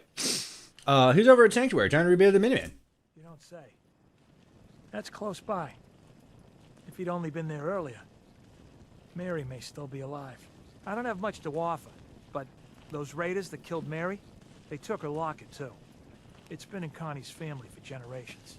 If you could get it back, it'd mean a lot to us. Oh, it's the lady farming potatoes. What the fuck's that? What the hell's going on? What's that sound? Oh, never mind. It's farm activity. You do know where they're coming from? Yeah, pretty sure I do. One of them mentioned Olivia while they were here. My guess is they're holed up in that old USA. I don't know who the fuck is texting me. My phone is going crazy. Wait, Blake. You serious? Oh, That's okay. great Yeah. news. Connie's gonna be speechless. I'm sure she'll go lean on her prices after what you've done. And feel free to use our workshop. Least we can do. Okay, thanks. Hello, Lucy. Sure. Okay. Can I fucking talk to Lucy now? What the hell? Connie. Stand up, Connie. Blake told me what you did for us. For Mary. I know it's not much, but any trading you want to do, I'll go easy on the price. Let me know if there's anything you want to take a look at. I'm sorry, I was staring at the pockets. They look very spacious. How you holding up? Thanks to you. I said that with such feeling. Mary was a good kid. How you doing, champ? She had fire in her. I can't tell you how many arguments we had. She had fire in her? God, you probably should have done something about that. Believe me. That doesn't sound good. You regret it? You did your best. Did I? I don't know. What's the best you can do in a world like this? We knew the risks of having kids these days, and we took them. But it was worth it. I won't argue that. Anyway, enough. I'm sure you got plenty of your own thoughts to deal with rather than I listen. saw a mod that added Mary to the farm, but they didn't change any of the dialogues. Her dialogue, she was basically, my family acts like they can't see me. You can see me, right? That's hilarious. All right. You're so tired you can no longer sprint or run due to a massive headache. Your brain stability and aim breath holding time have decreased. I got a fucking headache because I haven't fucking slept for You're so tired that you can no longer sprint or run due to a massive headache. Your aim... Oh, it's gone again. God damn it. God, I got fucking sleepy quick. Holy shit. All right. I'm gonna fucking collapse on your bed. Not that one. Not that one either. I'm gonna collapse on the marital bed. Wake me up when we're dead. I'm gonna go to bed. I think I can get rid of it in just an hour. Nope. It's gotta be a full. Let's do 5. Let's get a full 6 hours of sleepy time. Yo, he's just like me, for real, for real. Hell yeah. Fine, I guess it has to be 8 hours. Oh my god. I'm gonna fucking die. I'm gonna die of dehydration because I can't get enough sleep. There we go. Alright. Now we're gonna die. I think I'm gonna die in this house.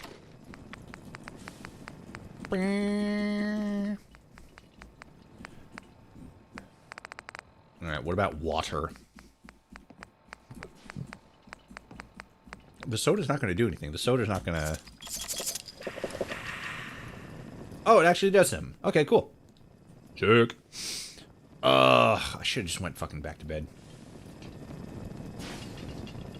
He's sleepy, dehydrated, and dying inside. Hell yeah. Hell yeah, brother. Hell yeah, brother. You know Jacob Wozniak? No, who's that? Or Wozniak. Wasaki? No.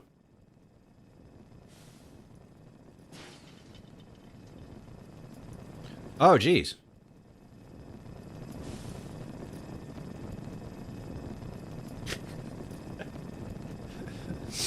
My family's part of like a little group chat. We got like a little group chat and stuff. And my fucking mom texted me and said there's police activity at IKEA because apparently there's a guy with a knife walking through the store stabbing pillows. Oh shit. Except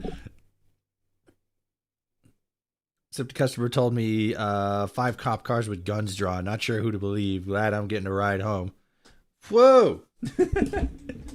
Well, it sounds like it sounds like she's okay, but like, jeez, you just go to IKEA, just fucking stab the pillows.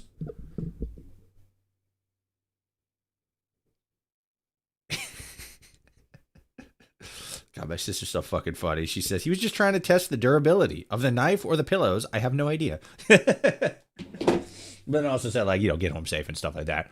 I don't know. That's funny. I'm not super worried, but like, still, fucking Jesus, that's scary. I mean, like IKEA is fucking massive, so you can easily fucking like, fucking dip dive, fucking dodge and weave out of his fucking way, lose him instantly. But like, whoa, scary. Okay, we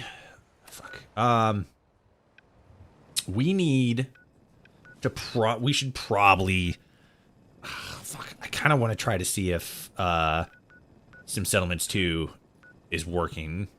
It's probably not. It's most likely definitely not. But like we need a reliable source of water because all we got is like fucking Nuka-Cola and that shit ain't gonna last us forever. Not the pillows. Did he bring the knife from home, or was it an IKEA knife? It must have been like a knife he already had, because IKEA doesn't, like, they probably have like knives and stuff and like sets and whatnot. But like I can't imagine they just kind of like fucking leave that shit all loosey-goosey all over the place. Dude definitely had his own shit. Okay, so yeah, we're going to the Corvega assembled plant. Oh shit, I don't have the League of Companions thing anymore, so it's just me and fucking Codsworth. Is there, cause actually, is it still working? Or is it working at all?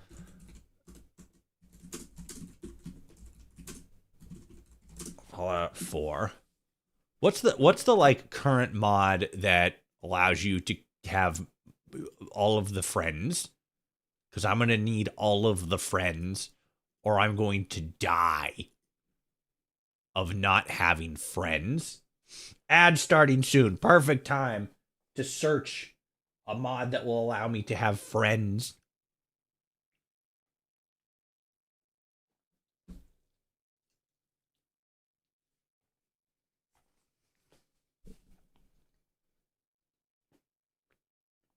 Come on, internet. Go, go, go, go.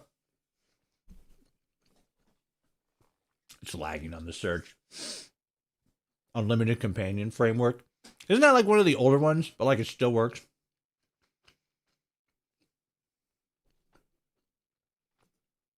Or multiple follower overhaul. Okay.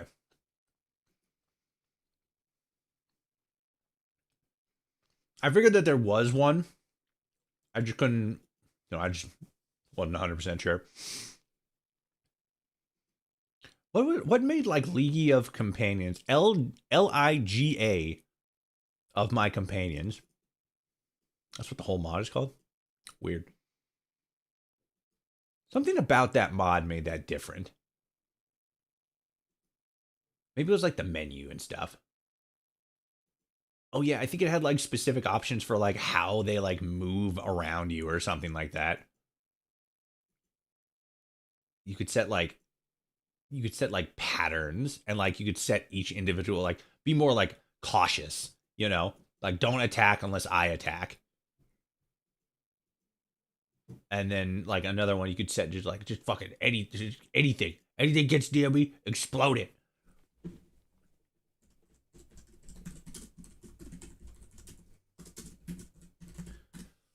Unlimited companion framework. Oh, that's like the OG one. Yeah. And then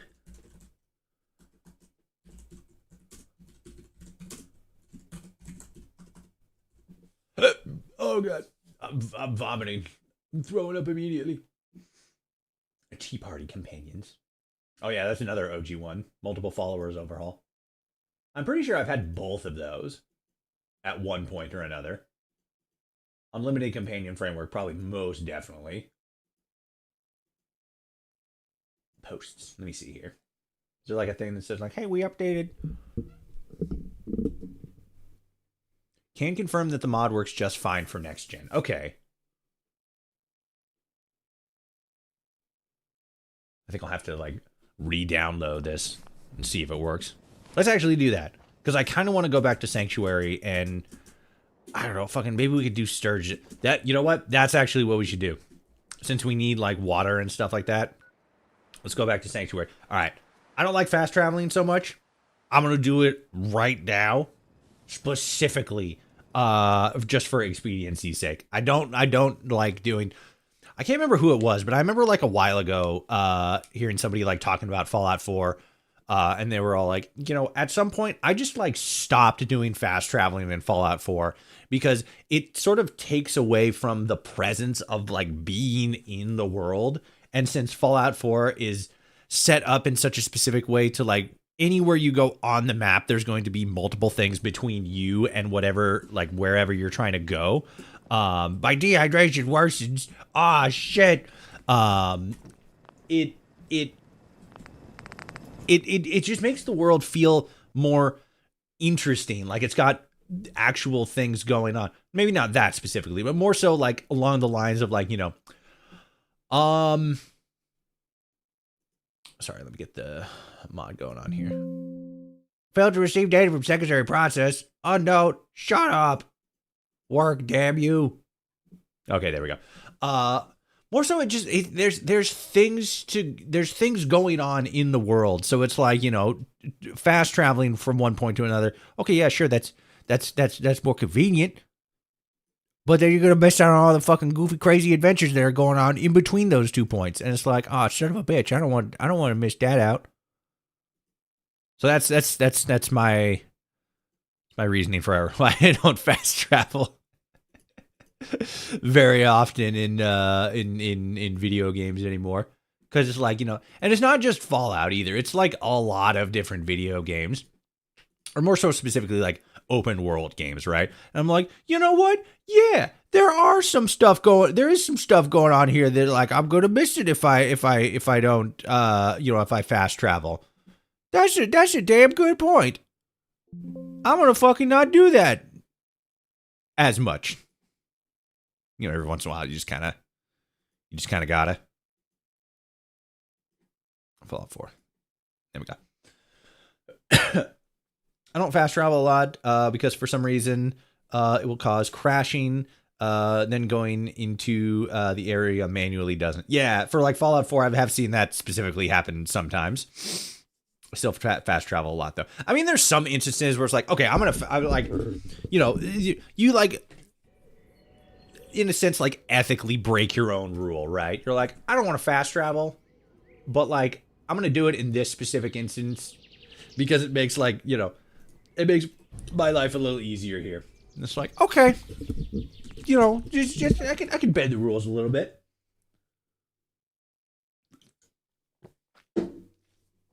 I could do that. But I'm usually like, in Fallout 4 specifically, right? I usually try as quickly as I can to get to the point where I can get like, you know, because in a sense, you kind of by default, maybe not by default, but you will usually run into, oh yeah, shit, I forgot that. Let me turn that off real quick. Pop up, hold on. No, it's not Fall UI, it's Fall Souls, here we go. Console. There we go, okay. Companions team, hooray! Oh yeah, that's another reason. Because it adds,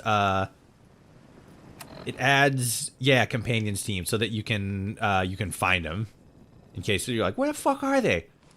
specifically, where the fuck's dog meat? Because he always runs away. But yeah, I usually go for the so in most playthroughs, unless you're like intentionally not trying to like be involved with them at all, you will usually always in some form or fashion a little bit help out the Brotherhood, and usually it's to the point where like you will get to the point where he'll give you like the vertibird grenade stuff, which like for me, gotta have it. If I can get to at least that point, because you can get it with the railroad too, but it takes a little bit longer. I gotta get to that point because then I can just fucking use that for fast traveling. Does it take a little bit longer? Yeah, but it's cooler. You get to fucking fly around in a vertibird, god damn it. Toshi, romance the tire. It's a nice tire. Which one? This one by my face or the one over on the other side? You need to be specific because if I hit on the wrong tire, I'm gonna get fucking shot. You've seen this neighborhood. Also, I don't know if anybody noticed it. I set it so that the consoles pause time. We sort of talked about it. Talked about this before. I have a mod installed called Fall Souls, which makes it so that nothing in the game actually pauses the progression of time. Normally, if you like open the Pip-Boy or hit like escape and something like pause the game, it'll stop time. I turn all that off just because it's I don't know, it feels a little bit more interesting, a little bit more fun. But I turn it off for the console specifically because sometimes you just, especially when you're like streaming, you just kind of want to like pause so that, you know, fucking time doesn't continue on, and by the time you're done fucking yapping, you're about to fucking die. Hello, I can't pick up this tire. Oh wait, was it Z? What is it? What is it in Fallout 4? Is it hold E? Oh yeah. Ah. She rejected me! Hello, mamacita. There you go, Cosworth. Ah! Didn't work. Do I not have the... No, I do. Yes, sir. Oops. Maybe it's different for companions. How do I get rid of this? There we go. Okay, hold on a sec. You ask me, freedom's always worth fighting. God damn it. Hold on, where's Sturgis? Sturgis! Get the fuck out of my way, June! Actually, June. Yeah, what's up? You for helping us out in Concord. Yeah, no problem. Okay, cool. It is still working. I don't know. Sometimes it just, like, doesn't work for companions. Which mod is that? That is the... I'm assuming you're talking about the thing where it, like, adds, like, you know, the quest thing that adds like where to find companions. So I can't post the actual link in chat, but I can post the name. It's the mod that I was talking about earlier. Liga of Companions. Yep, there you go. That's both of them. Liga of Companions. It's usually been the mod that I've used for multiple companion stuff by default for a long time. I think it was after the April 2024 next gen update. I think it sort of stopped working. But then I looked on the thing and I don't know who specifically that is. I don't think it's the mod author.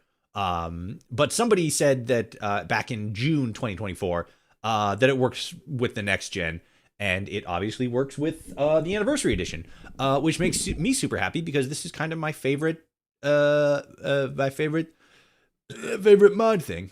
Let's see here. Descriptions, main functions, team and personal companions, marks on the map, bench, camp, find items, team and personal teleportation. That specifically is like if you can't find a companion, you can just like fast travel them to you.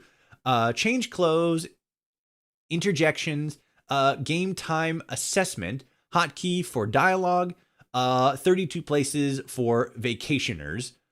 I'm not entirely sure what that means, but I think that's for like more than just like the set number. Settings, immortality, protection, mortality, reassigning of hotkeys to commands, limitation of the number of satellites. So that's the companions in general, I think. Drawing weapons together with the players, endless ammo, indestructible power armor, fall damage, reset during escort. Oh, sorry, rest during escort. Distance, yeah, so how far they are away from you. So like you can spread out.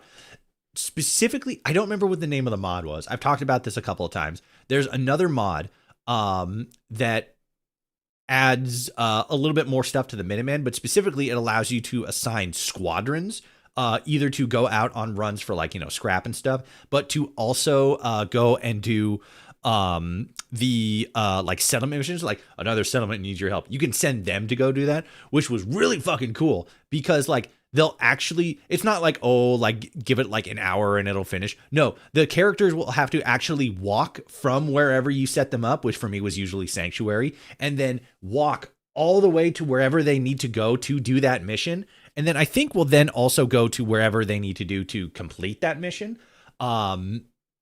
Which was just fucking amazing as shit. But unfortunately, I don't think the mod author really like did anything else more with it. It adds a little bit of like story integration with the quest of the Minutemen, like taking the castle and stuff. But he didn't really pick up a lot of stuff after that, which was kind of a bummer because I thought that mod was really fucking cool. Again, don't remember the name of it. I want to say it was like Minutemen Squadrons, but I don't think that's it. But yeah, that did a lot of really cool stuff. But again, specifically, you could get squads of Minutemen to come with you, and it's usually like 5 or something like that. There was like a level system where like the longer you have them, they level up and then like have better gear and are like more survivable and stuff, which was also really fucking cool. But for me, it never really seemed to work, or like they died way too easily. But that would be another one of those things where it's like you can get more people on your team than just the companions. And then you can like with like the where is it? With like the distance command, you can really like spread them out. So that way you just like walk through the wasteland and anything around you that's bad, dead, because you got like fucking 40 guys with you. I think that's something that like multiple, like more companions, like assigning additional like NPCs to help out with you. I think that's something that both Sim Settlements 2, but also We Are the Minutemen allow you to do. So, I mean, you could fucking become just like a mobile army. It's fucking badass. Talkativeness. Oh yeah, just like stop, like shut up, stop talking to me. Aggressiveness and other parameters, hotkey fixes, hotkeys assigning settlers, optional autonomy, mod operations, resets the mod in case of errors, and safe removal of the mod. So you can go in and just like fucking do like I think there's a holotape that gets added. And it's like you go in and fucking like hit that, and then you can uninstall it a lot easier. Okay. I forgot to join the BOS one time, and if you beat the game, sorry, excuse me, I'm vomiting. And if you beat the game without joining the Brotherhood of Steel, you can't join them. Dance just thanks you and will never talk to you again. Bummer. Yeah, that like you kind of need to do the Brotherhood of Steel stuff a little bit to get Dance as a companion. She rejected you, so you picked up her sister. Damn straight. Because I'm an alpha. I'm something of an alpha. I love the Mutant Menageries mod. I also really enjoy the Mutant Menageries mod. I don't have it installed right now. But yeah, it's real good. Some of the models and some of the creatures look a little bit doofy. But I love the concept. It's crazy. There's like, because there were like different versions, like, one for Boston, one for Nuka World, one for fucking Far Harbor and stuff. And then there was like the big one where it's like this is what it was all leading up to, and I think it had like a story attached to it and stuff like that. Which I think I have in my load order. Again, it's not on yet, but I'm pretty sure I have it in there. But yeah, I've been waiting on that one for a little bit because it looks fucking cool. I remember you saying you didn't use Tumba Jumba's Minutemen armor collection because you didn't think it fit them. So were you saying you think it fits the world but not the Minutemen? So that specifically, Tumba Jumba's stuff is really, really good, really, really detailed, incredibly made armor. I think that in certain situations, it looks a little bit more. So to preface, this is for me specifically. This is my opinion. For me, it looks a little bit too tactical, right? It looks a little bit too modern warfare-y in a sense. It looks very much like something that could fit in the world of Fallout. I don't think it's anything that's like, unrealistic or like, lore inconsistent or whatever. For me specifically though, I don't know. It looks a little bit too shiny, a little bit too militaristic for me. But I think it does look really fucking cool. I can't think of a single Tumba Jumba mod that I'm not like, oh, this fucking slaps. Fucking grade A primo shit. It's just not something I would probably put in my load order, but like definitely getting a thumbs up for me. You can actually track all of your companions with the Vault Tech DLC. Oh no, yeah, you can. It's just this mod makes it a little bit easier. All right, what happened to you guys? Shit. What happened to you guys? Long story short, we've been on the move since the attack on Quincy. There used to be more of us. My son, he's gone. Ready to go. Kyle. My son's name was Kyle. I understand how you feel. But you and I, we're still here, right? We have to go on. For them. You willing to do some work? What? What kind of work do you need? Well, for starters, we could use some real beds. We've been sleeping on the ground for too long. Why do you need my help building beds? Look, we got a lot on our plate, and we've been on the run for weeks. We need food, water, shelter, you name it. Well, you asked how you could help. I told you. Oh shit. Did you mean it or not? I forgot about this. I love this dialogue option. Do I look like a carpenter to you? I don't know what you look like. Bro, that's If fair. you're willing to help. Making beds is what we need help with. Do I look like a carpenter? Bro, I don't fucking know what you look like. You want to help or not? Okay, good deal. Just make sure we can sleep with a roof over our heads. Some of these old houses still look solid enough to do the trick. There's a workbench over there you can use. Give me a holler if you need anything. Okie dokie. Thank you, Strugus. Some days are harder than others. All right. But even the hard days get easier than the one before. Yeah. Sure thing, June. Workshop. All right. Oops. God, not having the fucking workshop framework mod installed is crazy. I move so fucking slow now. All right, what do these guys need again? Need beds? How many beds? Is it 5? Build shelter beds. Okay. Was it V? Yeah, it is V. Okay. No. Furniture. Beds. Yes. Good. I'll go with this one. The Brady Bunch movie, Sure Jan meme, but it's Sure June. Yeah, Sure June. Sure. Okay. Sure. Whatever. Sure. Get hit by a bed, nerd. I don't know why I'm being so mean to June. He absolutely does not deserve it. His bitch wife, on the other hand. God damn it. Marcy's so fucking mean to me all the goddamn time. It fucking pisses me off. She's all like, do I look like I want to talk to you? I'm like, fucking, I just walked up here. Fucking, why are you being so mean to me? I'm just trying to see what you got going on and say hi. Now I'm fucking stress vomiting. Alright. 1.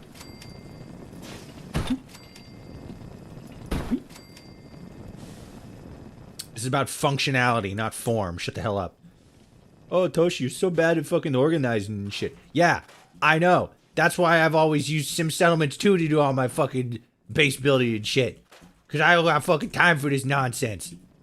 I can fucking go fucking crazy on some fucking building shit.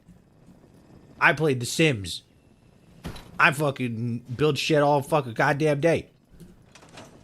But I got other shit to do. I got a kid I need to ignore.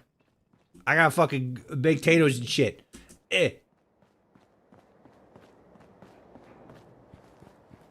She's also mean to her husband. She is kind of mean to June.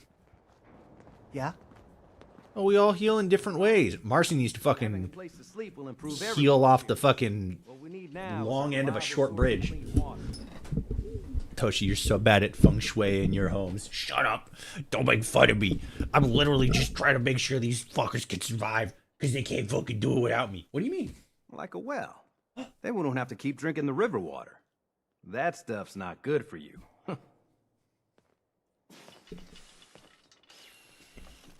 All right. You got it, my man. What do you ask us to do? Oh, yeah, water. Oh, my God, I'm thirsty again? I'm such a fucking thirsty son of a bitch. All right.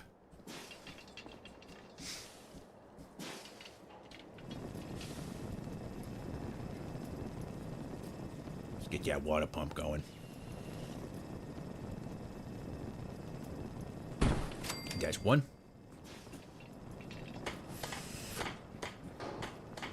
Already at fucking 60%? God damn.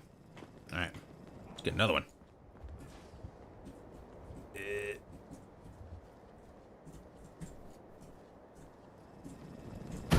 There we go. Give me water, goddammit. Refill all them empty bottles. Son of a fucking bitch. White bottles removed. Oh, okay, purified water. 6666. Where is it? Purified water. There we go. Alright, let me get some snacks going.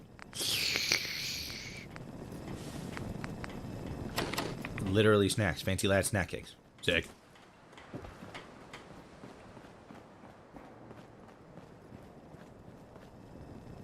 I only built one instance of the stockade. It's for her. Yeah, same.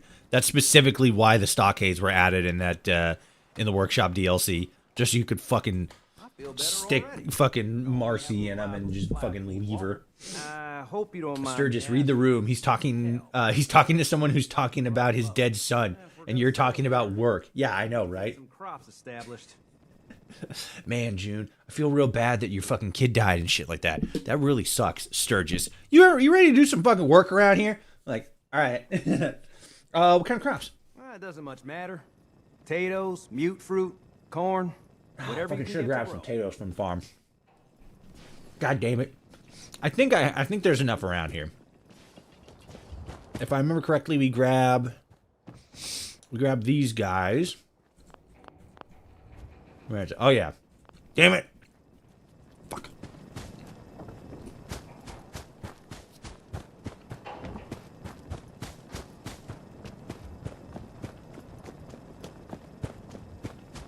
RE9. Oh yeah, Resident Evil 9's out. I forgot about that. Fucking So, I don't know who all remembers, but a previous guest we've had on the podcast, Laura J. Arts. She's I think more so people in the Discord will know her or will remember her. What am I doing? I know I'm not the only person here who's lost. I'm not fucking talking to you, Jude. Shut up. Fucking crybaby ass bitch. I'm sorry. That was uncalled for. Join the Discord. Links in the description. Do it. She's awesome. Yeah, she's pretty cool. Where was I going with this? Oh yeah. We can chat every once in a while. And she's been like real fucking excited for Resident Evil 9 because she's a fucking simp for fucking. It's not Chris Redfield. It's the other guy. What's his name again? I can't remember. The one the ladies like with the muscles and such. Did I not get the mute fruit? I literally. Oh, it's because it's wild mute fruit. God, I'm stupid. We still need more, right? Yeah, because we're only at 40. Leon, yeah, Leon Kennedy. Yeah, she's like, I'm gonna get Resident Evil 9. I'm so excited. My boyfriend Leon Kennedy she posted a fucking picture in the screenshot or in the Discord. Where like I think the game's downloading and her hand is like pressed up against the glass, like soon. And she told me, she's like, I'm fucking get home, go to bed. It's Friday.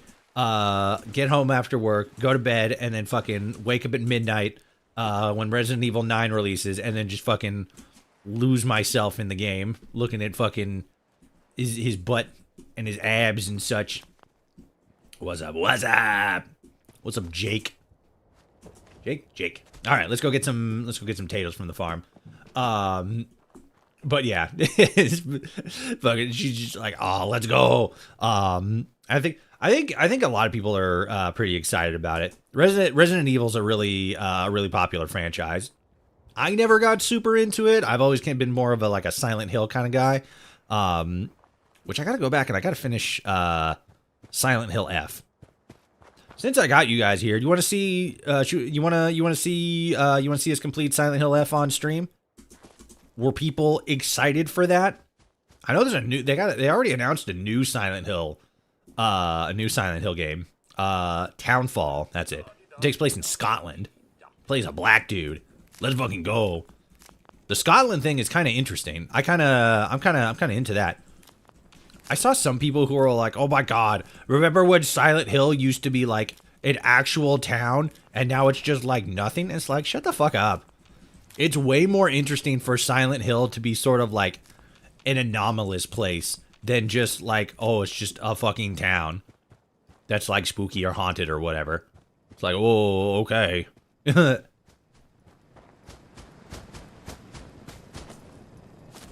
Yeah, it's true. I got shot in the ass last year. Long story. What? Dave the Diamond City Guard? Oh. Bummer. Rip the butt cheek. F's in the chat for the butt cheek. Alright. So these potatoes should work. We should have plenty of potatoes.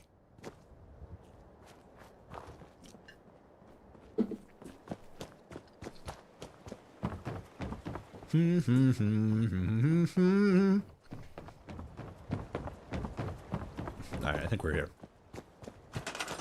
Gosh. Alright. Potatoes. Let's get some potatoes going. Let's outbid and outperform the Abernathy farm. They didn't fucking... I rolled up to them and they weren't all like, I want to fucking kiss you on your face. Instead, they're all like, I got fucking guns here. And I'm like, that's fucking rude. So now I'm gonna fucking out-tato crop them. And they're gonna fucking go out of business. And then they'll have no choice but to work for me. And I will make them grow potatoes.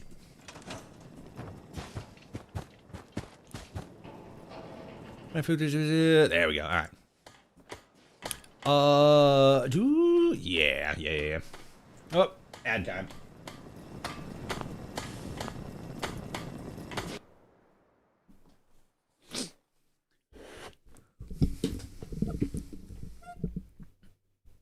Have you been to Grey Garden, whole place run by robots? Not yet. We haven't been there yet. Okay, Toshi, are you a synth? Do you think if you make French fries out of potatoes, they'll have ketchup inside already? See, now that's the interesting thing about potatoes, because they're like, what are they? They're basically just like potatoes on the inside, but the exterior is softer like a tomato. I think that's it. What were the fucking... Somebody in chat pull up the fucking potato Fallout page on Nukipedia. Tell me what the specifics of the tato is. What the consistency is, because I think it was that. I think the inside is more like hard and dense, like a raw potato, but the outside is a little bit softer, if I remember correctly. So kind of like maybe like a peach a little bit. Potatoes are a cross between tomatoes and potatoes. Yeah, I know. Potatoes are the result of cross-pollination between tomatoes and potato plants The new consumable looks like a tomato on the outside, but the insides are brown. Okay, so it's just visually, it just looks like a tomato, but the insides are more like an actual potato.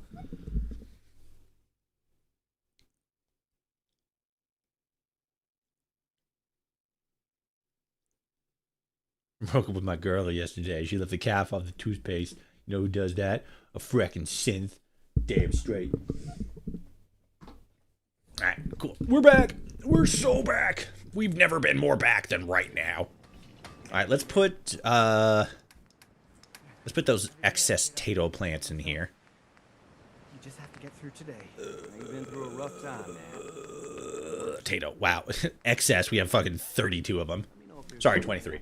I don't think they'll spoil.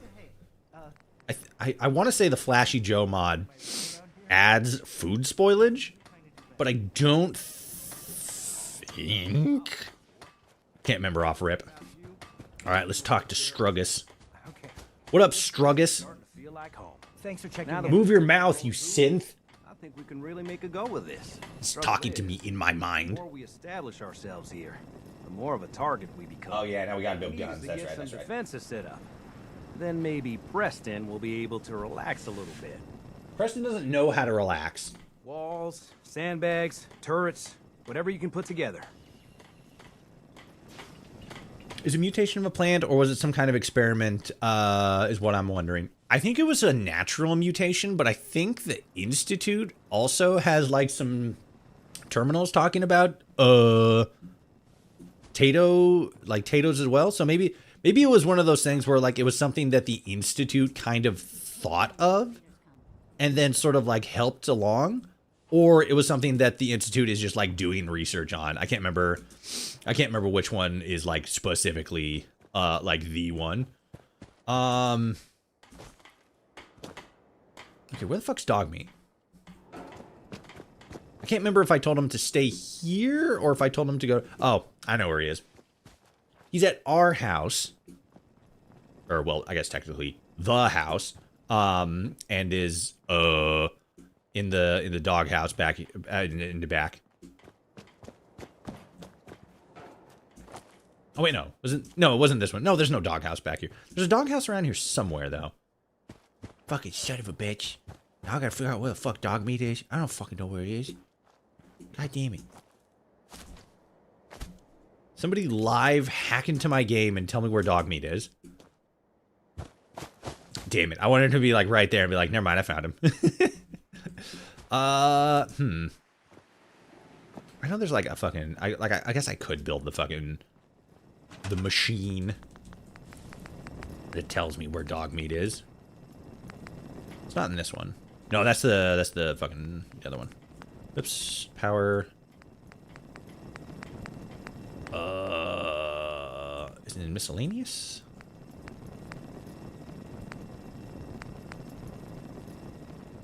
It's not the Vault-Tec population management system. Is it the population management system? I think it might be the population management system, actually. Equipment radio. Terminal. Yeah, I think it is. Copper. Okay. I think you have copper in you. Nope. What had copper in it? I can't remember. Shit. Everything's got steel. Nothing's got fucking copper in it. Okay.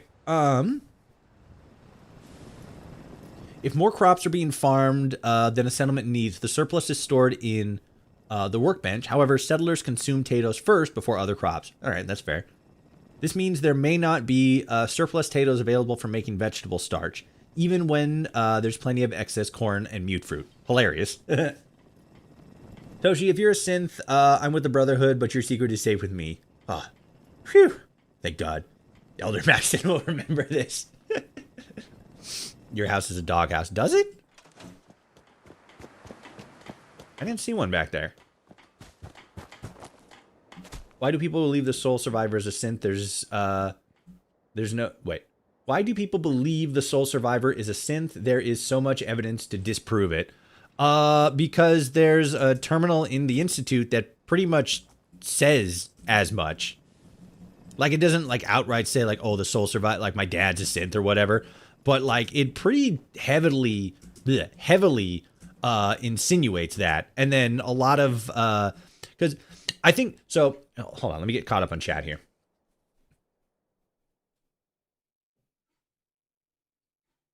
I agree. Toshi, do you do the shakes? You've been eating synths again.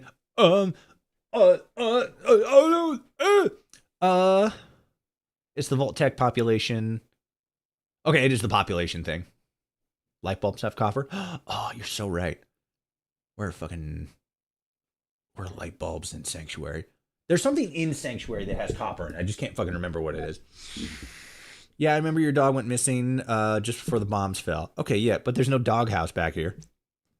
Telephone, stew pots, lamps, light bulbs, Bunsen burners, and fuses have copper. I think that's what I think that's usually what I went for. I think I usually went for the Bunsen burners, light bulbs. You got fucking copper in you?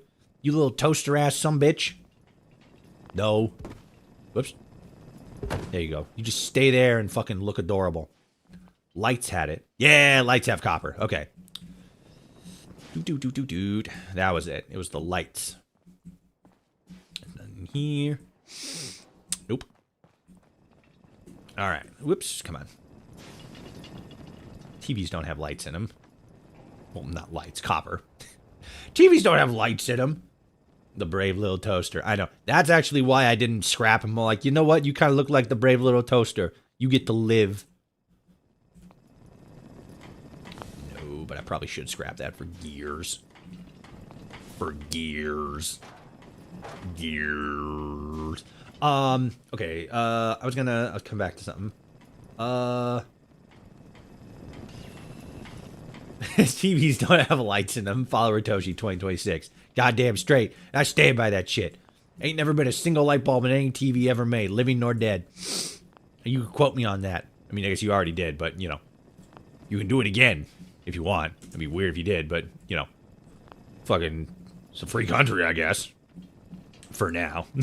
But yeah, so, like, when, what was it? When Fallout, when Far Harbor came out, a big part of the narrative that was being talked about, besides more so leaning into the whole, like, paranoia element, like, you don't really know who you can trust, and you don't really know, like, how does this not have fucking copper in it? Fuck you.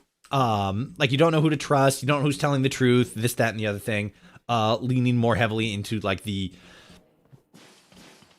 subvergence of synths in, like, the game in general, because the whole point of the synths in the game is supposed to instill this sense of unknown and paranoia and, like, oh, like, who can I trust, like, what is real, kind of questioning the sense of, like, identity and presence and stuff like that. And with Dima specifically, his whole role in the in both the story and the larger identity of the game was supposed to lean into that questioning of, like, well, you know, the whole thing with the synths is, like, a lot of people don't actually know that they're synths until they, like, you know, are told or found out to be synths. So a lot of his dialogue was really focused on that, like, on leaning into that, making the player question, like, okay, well, like, how do you know you're not a synth?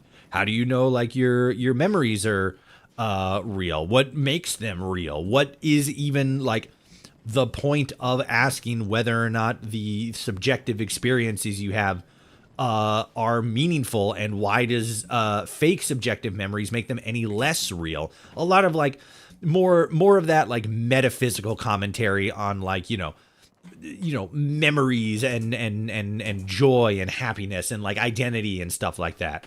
But so, like, I feel like that's where a lot of it sort of started. And then, like, eventually there was, like, a terminal, what the fuck do you mean I only have one copper? I've scrapped, like, 6 things that all have copper. Come on. Oops, wrong one. Well, this military stuff isn't exactly my specialty. I like tourists because they do the shooting for me. What the fuck? I'm not picky. Yeah, you guys, am I going insane? I've scrapped like 6 things that have like 2 copper each. Maybe not 6, but like, you know, a couple things. That's weird. Okay. Also, Todd has said in the past that the Soul Survivor is not a synth. Aliens stole your copper, Toshi. They totally did. Exclamation point quote. There's never been a single light bulb in any TV ever made, living or dead. Exactly. But like, I mean, so whatever the fuck Todd Howard says, okay, sure, whatever the fuck. But like, that's kind of the whole point of this, like, you know, is the Soul Survivor a synth or not? It's the question of what specifically is being presented as evidence and what is presented as being non-evidence, evidence that proves that they're not a synth. So like, I can't think of any off the top of my head, but like anybody in chat can say, like, you know, a point of proof that the Soul Survivor is not a synth. As I fucking continue to yap about this for the next 45 minutes. But again, the whole point, is this the last bit of rubber? Copper, yeah. Wait, was it copper or rubber I needed? Hold on.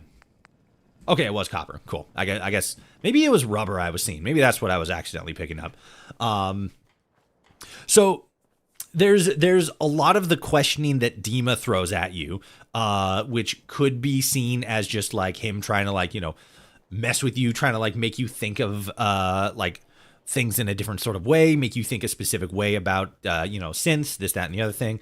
But in my interpretation, he is more so, well, I think that he's not outright saying, oh, you're a synth. I think that he's more so trying to get you to think more critically and more metaphysically about like how the experience copper and ceramic. Yeah, copper and ceramic. God, I need more copper. Fuck this place.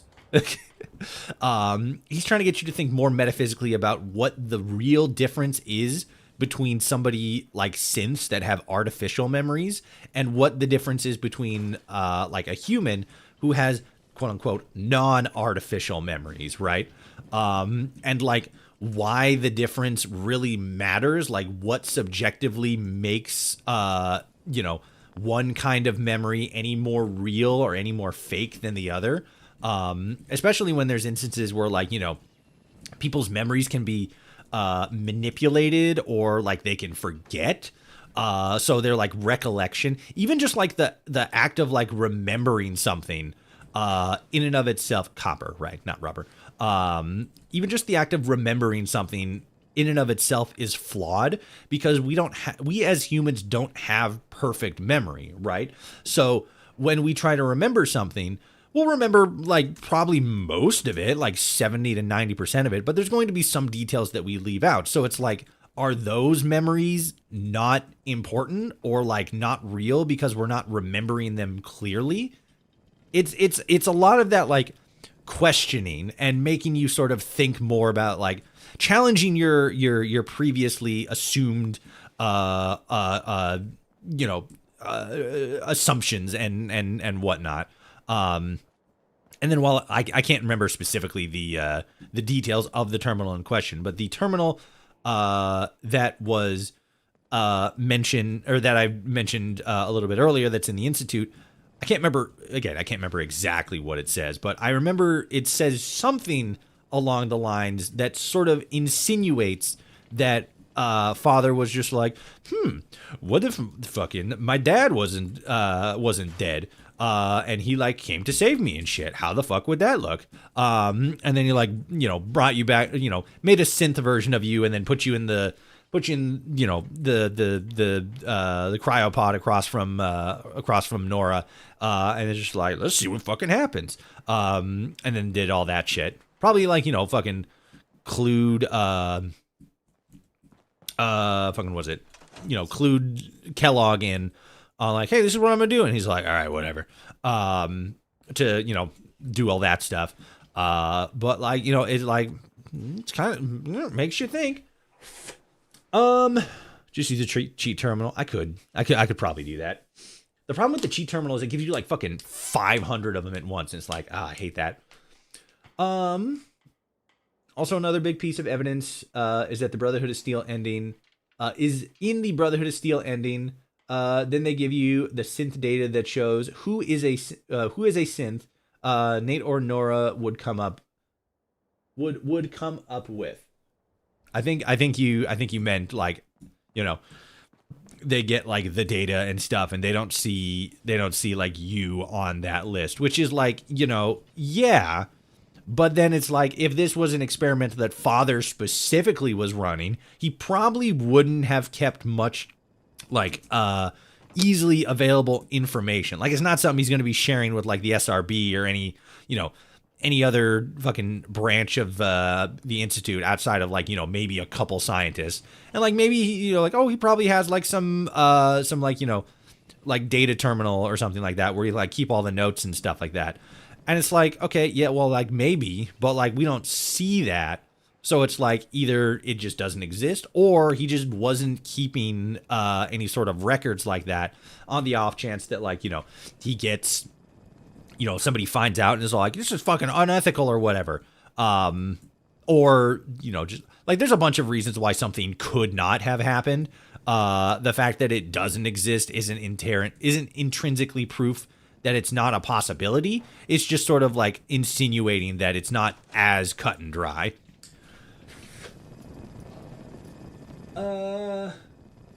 Nothing added automatically for some reason. Side note, I hate dreaming. Fuck dreams. I want to sleep and be like in Minecraft. Yeah, you just black the fuck out. I think it's just missing synths. What's missing synths? Or like, what specifically are you referring to? You gotta get chat. You just in general, like when you make points, you just kind of have to say like, you just have to clarify like what specific. If it's something I say, you just gotta clarify like what specifically you're responding to. Because like I'm gonna say it, and fucking 9 times out of 10, by the time you guys get around to responding to it, I'm gonna literally have forgotten that I said it, even if I just said it. On the network scan. Oh, the Brotherhood one. Okay, yeah. All right, yeah, that makes sense. I mean, like, it's also possible. Like, I don't think, because there are like synths that get removed from the network scan, especially if it's like, I think actually, like if it's a synth that the Institute or the railroad is you know, getting out. I think they'll try to delete the data on that. I could be wrong. I'm gonna run over to Red Rocket real quick and just see if Dogmeat's over there, because I don't fucking see him for shit.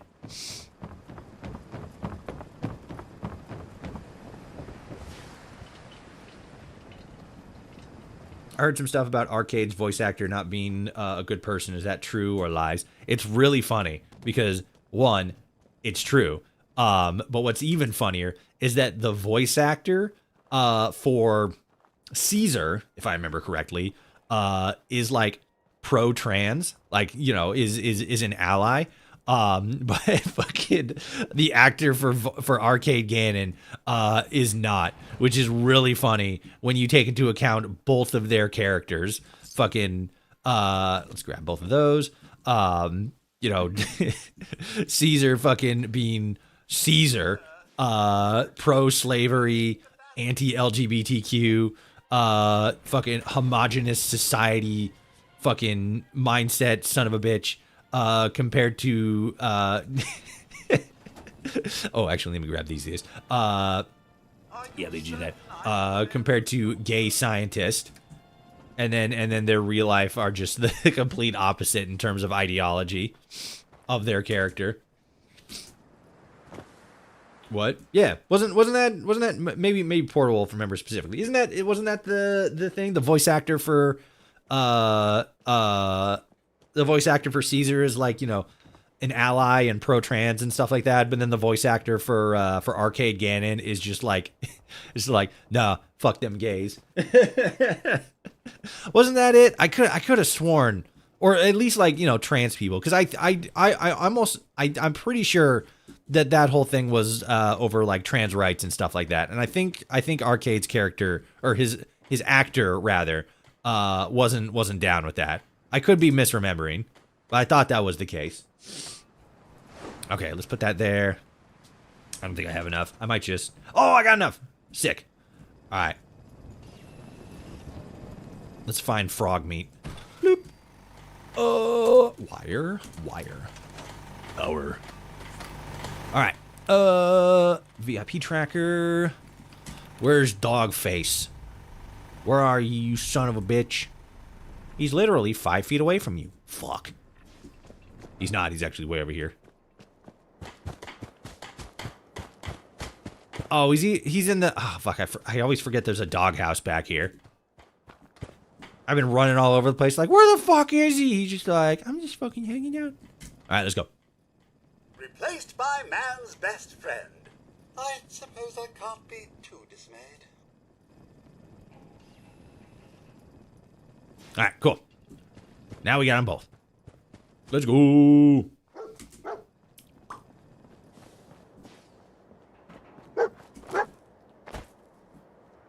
Oh, yeah.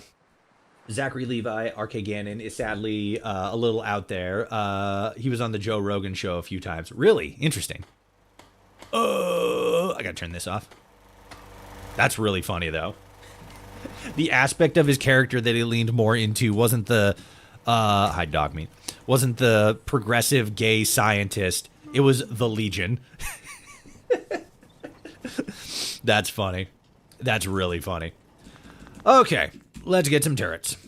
Bloop, bloop, bloop, bloop, bloop, bloop, bloop, bloop, bloop, bloop. Okay, I got fucking 2 gears, so I can get that shit going.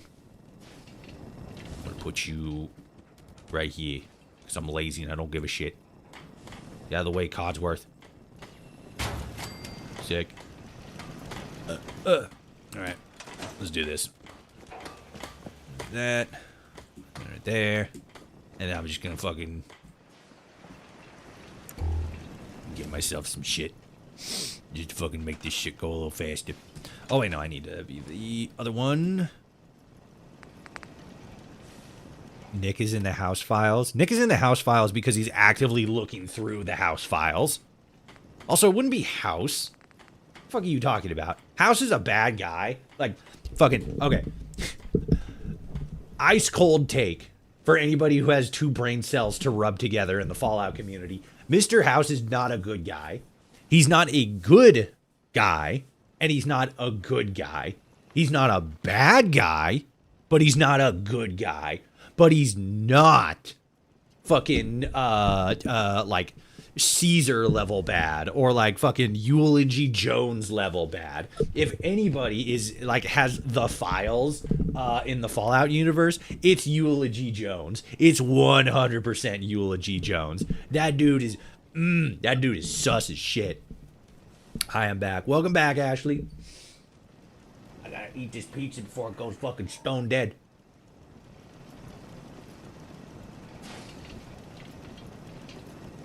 The pre-war cop, not the synth. Why would the pre-war version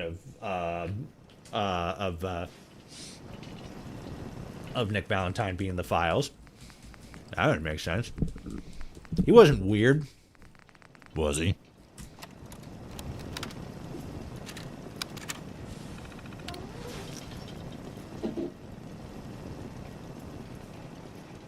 Jones files. Yeah, exactly.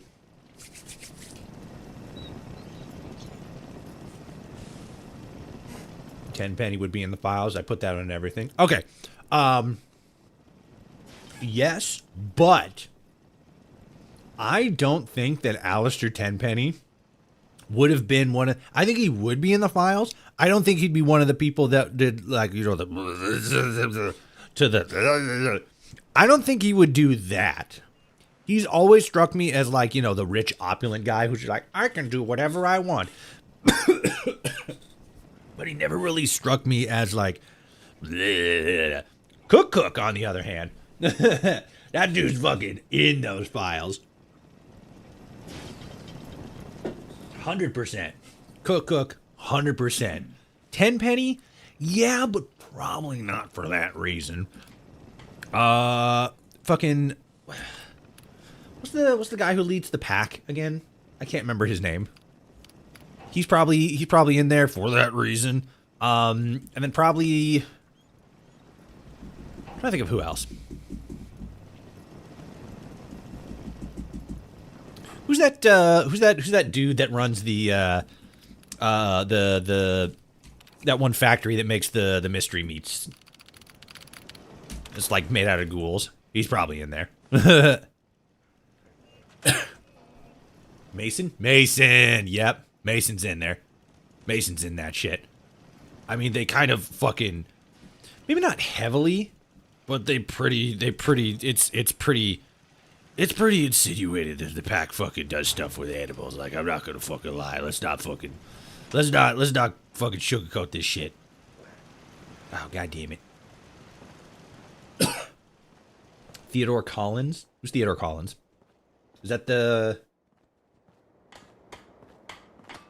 Take care of your gun. Wait, now I don't remember who that is. Uh-oh. Tenpenny was like Elon. He was on the island purely for the vacation value. Elon was absolutely not trying to get on that island for the vacation value. 110% no. But yeah, you're probably into something. Fucking there's one of them's like, oh, like they're there for just like fucking monetary opportunity and stuff. I can't remember who, but like somebody's lost in there, and that's definitely Tenpenny. Who would be the fucking like Elon Musk of the Fallout universe in this specific situation? Like the guy who's like so fucking desperate to be a part of that circle, but is just like nah, this guy's a nerd. This is the most fucking cop ass son of a bitch. What the fuck? Oh no, I need that one. I'm in the wrong section. Hold on. Oh my god. Now I gotta fucking...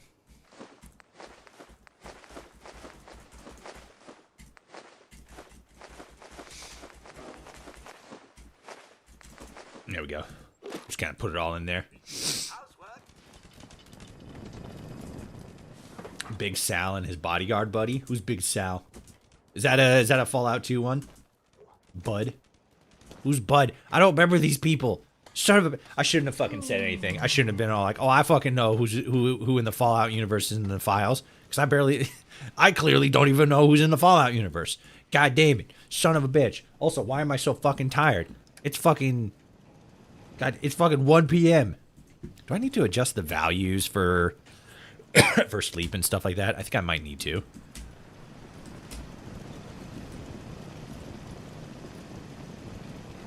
Amount of time it takes to get tired after 6 hours of sleep. 14? I feel like that might need to be a little higher. We're okay for right now, though. I'm fucking so sleepy, though. Probably also partially because I'm fucking thirsty. There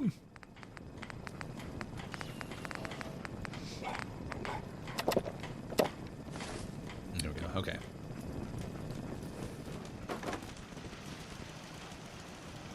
Oh, Bud Adkins, the guy who put his brain in a Roomba. Okay, yeah.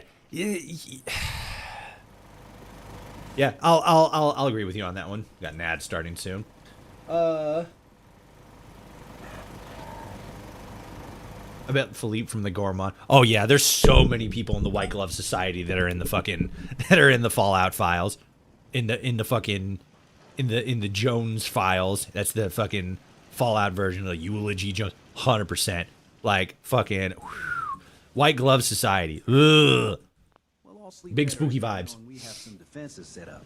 It's been a long road. Big Sal's the leader of the Omertas. Okay, all right. I could see that.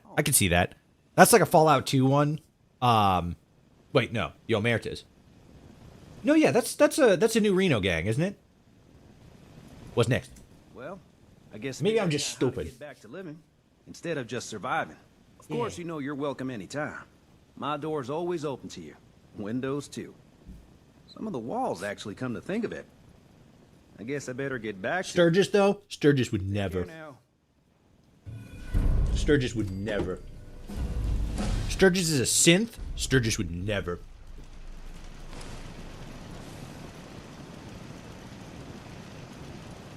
He's in Vegas.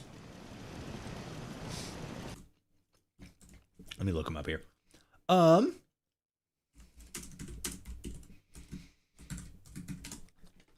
probably remember him by looksy here. Oh yeah, the fucking isn't he the he's the dude that runs the fucking Gamora. Okay, yeah.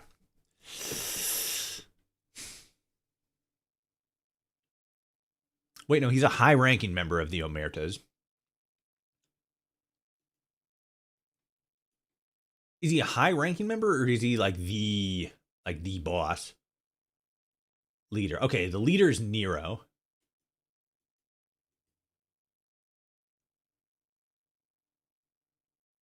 Okay, yeah. All right, yeah. Big Sal, yes. Nero, nah. I feel like Nero's just in it for the money and the power. Big Sal though. I feel like he's a Sturgis killed a man for being on the list. Damn straight. Sturgis took that. Where's Sturgis? Get over here. Get over here, you son of a bitch. I can't run because I'm fucking sleepy. You better not let me find you. Hit. Where are you, you son of a bitch? Seriously, where'd he go? He was literally just here.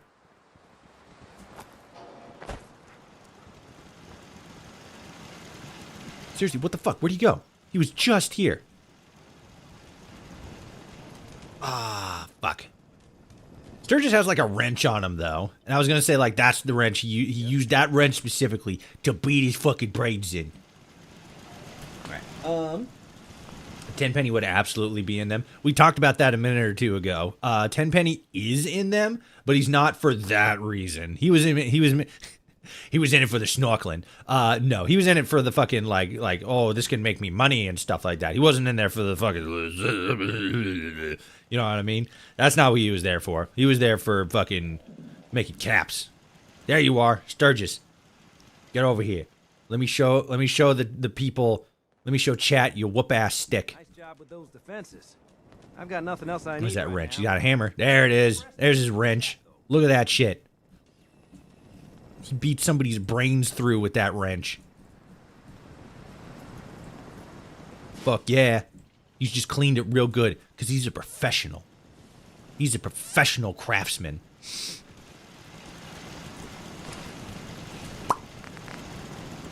I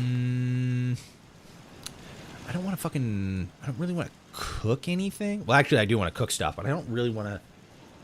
Fuck. I might need to change the... No, because it's probably just triggering me like, oh, I'm sleepy and stuff like that because I did like 6 hours of sleep, but it was like 4 p.m. I think that's what it is. Nope. Oops. Wrong one. Back. Well. I don't think I have anything. Oh, yeah, crispy squirrel bits. Let's go. Oop, there was another thing. Hold on, chat. I need to whip up some scrumdiddlyumptiouses, and then I'll get caught up here. Soup. I can't have soup. I've been told by 2 different female friends that soup is for women, and now I can't eat soup. This is a sad day for me. It's a sad day for men. F's in the chat for men. No more soup for us. Okay. Blip, blop, blip. Are we good? We're good. Okay. Got that wrong. Yeah. Fun facts. Alex Rocco, the voice of Big Sal, did the parody voice for B. Arthur on Family Guy. Wow, that's actually really funny.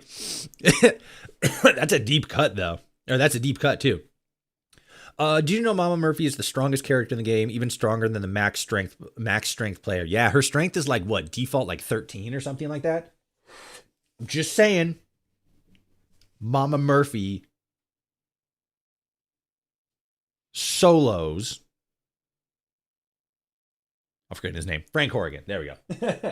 Mama Murphy solos Frank Horrigan. Easy. One hand behind her back. You just give her a fucking super sledge. Boom. He's done. He's gone. In Fallout 3, there's an unused weapon with a wrench model, except you hold the wrong end, so you hit people with the handle instead of the knob. That's actually kind of funnier. Let him cook. Soup is for women and the gays. Oh, damn it. That sucks. F's in the chat for straight boys. No more soup. No soup for you. I was surprised to see Caleb Bradburton is a somewhat good guy. Yeah, fucking it's his character is interesting because he seems he almost seems like a little bit, in a sense, sort of like the, you know, the tortured poet, right? Like he definitely was out here probably not doing, like being like, you know, fucking the sort of like, oh, I'm Mr. like businessman and I do business shit and fucking like screw everybody else. But like also he was like pretty kind of a good dude. I mean, like to the extent that he made like Bradburton Town as like a literal like corporate city. Yeah, but at the same time, like, you know, he's providing people housing and shit like that. Like people always bring up like, oh, Disney was like a bad dude. AP's rain, double the rate. Okay, oh, fuck you. I'm incapacitated from lack of sleep. What fucking time is it? It's like fucking. You know what? I probably need to adjust it specifically because I have the time set lower. Default time is like 20, and I think I have mine set at 10. Let me actually double check that. I think it's in NACX. Nope. Oops, wrong one. I didn't want a quick save, goddammit. I wanted to hit the other things. This shit's really fucking pissing me off. Okay, 10. So, yeah, I probably want to put...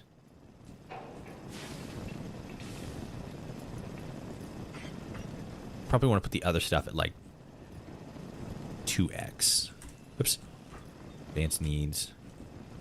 Okay, hunger timer. Takes to get hungry again after eating.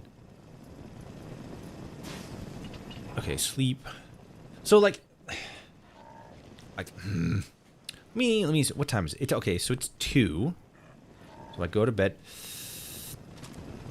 I think I might have to like turn it off and then turn it back on so that I can get it set for like specifically at like a specific time. Because I feel like if I go to bed, if I go to bed now, it's going to screw everything up. But actually, if I go to bed now, get 6 hours of sleep, and then go to bed again, and then get another 6 hours of sleep, that should reset it. That'll make it 2 p.m. though, or 2 a.m.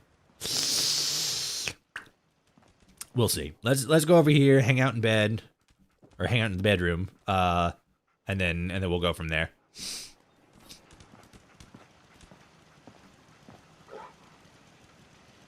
Mama Murphy solos Horrigan, Sniffles beats Caesar at chess. Exactly. Of course, I don't think it's difficult to beat Caesar at chess. I feel like a lot of Caesar's presence specifically is literally just like aura, right? His whole thing is to appear strong and intimidating and you know this, that, and the other thing. But like it's all a facade. It's all dude still thinks he's a fucking. I'm actually doing so to give a little bit of insight into the project that I've been working on for so fucking long. A collab video that I'm working on. It has to do with the Legion, and one of the bits of information that I'm sort of like an angle I'm working on with a couple sections in the story leans heavily into just how much of a fraud Caesar actually views himself as. I think it's actually said in like it was Josh Sawyer that said it. Josh Sawyer did like an interview or something like that where he was asked about the Legion and like Caesar specifically. And one of the things that he says is even though Caesar's like accomplished all this stuff, you know, like he unified all these different tribes in the Grand Canyon, built this fucking massive army, has conquered all this territory, has like brought, you know, a semblance of like stability to so many parts of the wasteland and stuff, that he still views himself as basically like like the king of the Gauls, right? The king of a tribe of like savages and you know, not like the leader of like a grand modern empire and stuff like that. And a lot of the reason is because he has a very specific worldview and sees that worldview challenged by the very existence of the NCR. And so part of the reason he's even going after the NCR in general isn't so much based on like military or strategic importance. It's to prove his own worldview right, and by extension, prove himself worthy in his own eyes of being like this big important person that has accomplished all these accolades and is, you know, fucking like everything that he like props himself up to be. I think he's probably like maybe generally good at chess, but dude's just trying to fucking fake it till he makes it. But then he died, and said like, nope, this is it. The Legions died with me. GG, rip, get good, scrub. The VA for Caesar he's in The Boys, so I just hear him talking to Homelander. Who's he in The Boys? I've fucking seen all the episode of The Boys. I've gotten all caught up and everything. I don't fucking remember who he is. I don't remember which character he is.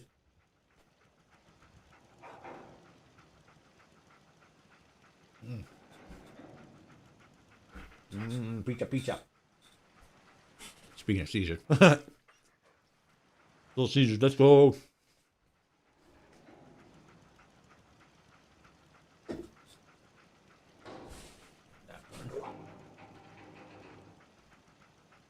All good.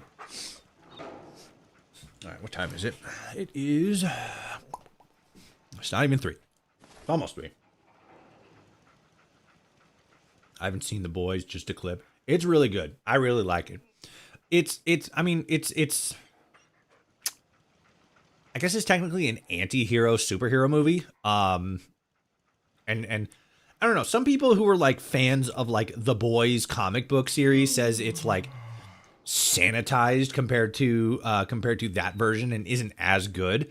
I've read both the comic or like The Boys comic book series and watched the Amazon series. I kind of like the Amazon series a little bit more. I feel like there's a little bit more thematic storytelling dynamics to them. But I don't know. I think of the time that The Boys comic book series was written, it was definitely a little bit more subversive in a sense. It's got a little bit of that like 90s edge to it, like, oh, everything's so edgy and cool and sharp and like, oh, but still like, it's not phase, mom, stuff like that. And it's like it's okay.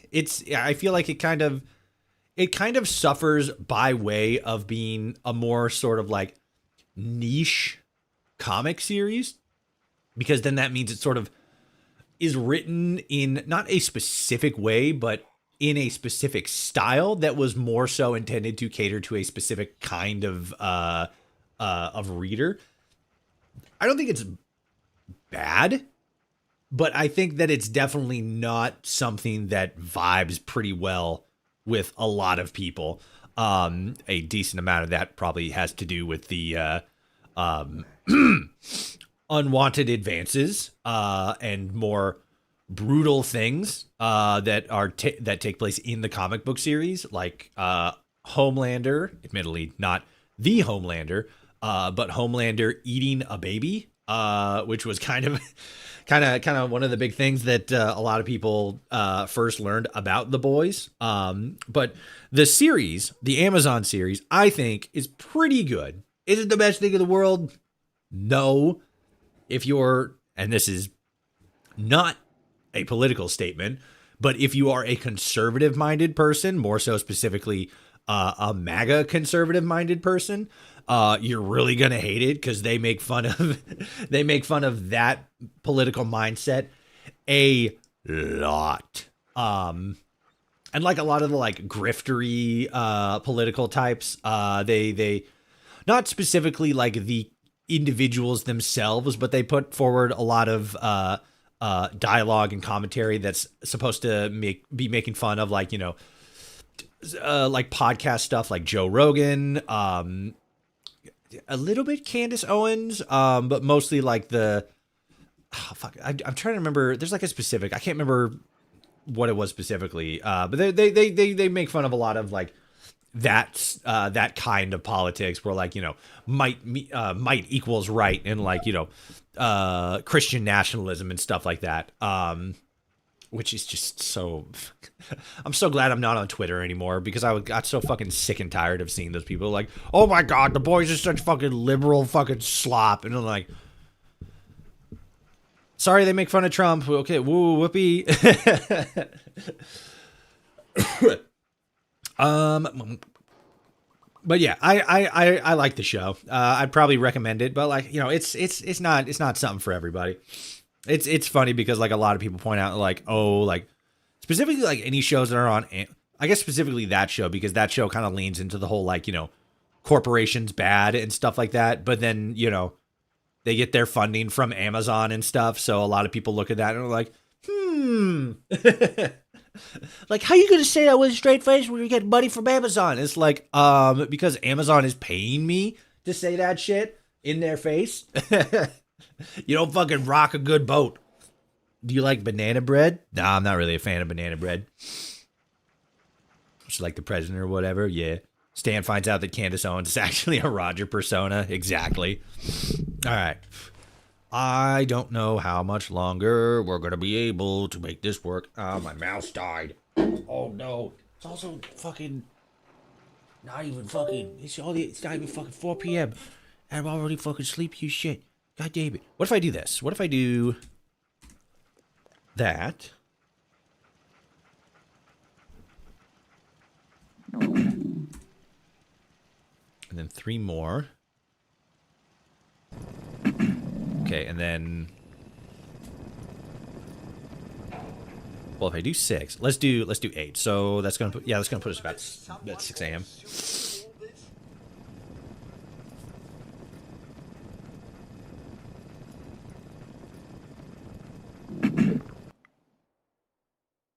I watched one clip of Man on Hightower on YouTube.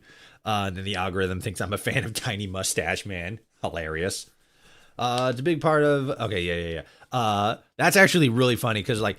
So I've talked about it before, and I don't think I can actually say the name of the software on YouTube because I don't fucking want them to get fucking pissed off at me. But I have a bit of software on my computer, an app, if you will, on my computer that's basically supposed to... It allows me to watch YouTube without having to watch on YouTube.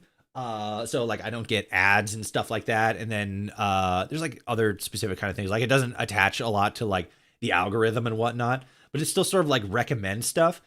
Every once in a while I see something on because like it still recommends like, you know, recommended videos and stuff when I like click on like, oh, I'm gonna watch this video. Ooh, Synonymous put out a video about what's happening to Thaddeus. That might be kind of interesting. A lot of people say that he's turning into a centaur. Even I've said that he's turning into a centaur. I don't think he's turning into a centaur though. Based on this thumbnail, it looks like Synonymous thinks he's turning into the Master. Probably not like the Master, but like something like the Master. That might be kind of interesting though. But to the point I was making, I'll like click on a video, and then like some of the recommended videos on the sidebar are like, that's a little like going in, and like, oh, now I see what everybody was talking about when they're all like, YouTube is feeding people the fucking the fucking like fucked up shit, and it's like, oh, I see it now. For a centaur, you need more than one person. I think it's something similar though. Primordial soup. Yeah. Like that. Yeah. Like he's definitely not turning into a ghoul. I think it might be a little bit of a stretch to say that he's turning into the Master. Or like something like the Master. But like, I don't know. I don't know what the fucking witch doctor shot up in his foot. But like it definitely wasn't just the ghoulification drug. My sister actually put that forward. She's all like because Hancock said that he took a drug that turned him into a ghoul, and she said like that's what's happening to Thaddeus. It's not. Fucking dude's losing limbs and has like a little mouth on him. But like something's going on with him. That'd be interesting though if the witch doctor has like a drug that in a by proxy sort of way turns you into a centaur. That'd be crazy. It's a big part of why I left Christianity. It's not common. Hate is, and also religion itself is a problem. But I'm one of those people that says there's other religious people in the closet. Yeah. It's I'm not like the biggest fan of organized religion because I think anything that creates sort of like a group think or like a sort of like shepherding following. Like everybody gets behind like one person because like, yeah, this guy's right. And that's not me saying that like specific people of specific like faiths are following like specific prophets and stuff like that, or like this guy's right, groupthink and all that. Valdez Verdant. I butchered your name. I apologize. Thank you for the Twitch follow. Epic, huge, big dubs in the chat. Gamer moment. Woo, let's go. But like I don't know. I'm just not a big fan of any organization that sort of like leans into a VV or Vel is fine. I shall endeavor to remember that. I shall fail, but I shall endeavor nonetheless. Vel is actually good. But yeah, thank you. Huge dubs. Now that I'm talking about religion, but yeah, I'm not the biggest fan of those. I think that like religion in and of itself can be like the good basis for good like community building stuff. I'm not a big fan of like going to church and having like, you know, I mean, like, to be fair, I've never been to church, so I don't fucking know what it's like. But like, I don't like all those like groups that are all like, oh, like we do the like, you know, the religious stuff, but then like, oh, are like fucking, I can't fucking to get into fucking specifics. God damn it, I hate that you guys make me talk about this shit because I love fucking talking about it, but I hate fucking talking about it at the same time. I remember several years ago, religion can be good, but the Brotherhood of Steel's religion is bad. I can see that, yeah. I mean, I'm assuming that's what you mean by BOS''S religion is bad. But like, I remember like a couple years ago, there was a video going around that showed like, yeah, okay, cool, dude. Wanted to make sure on that.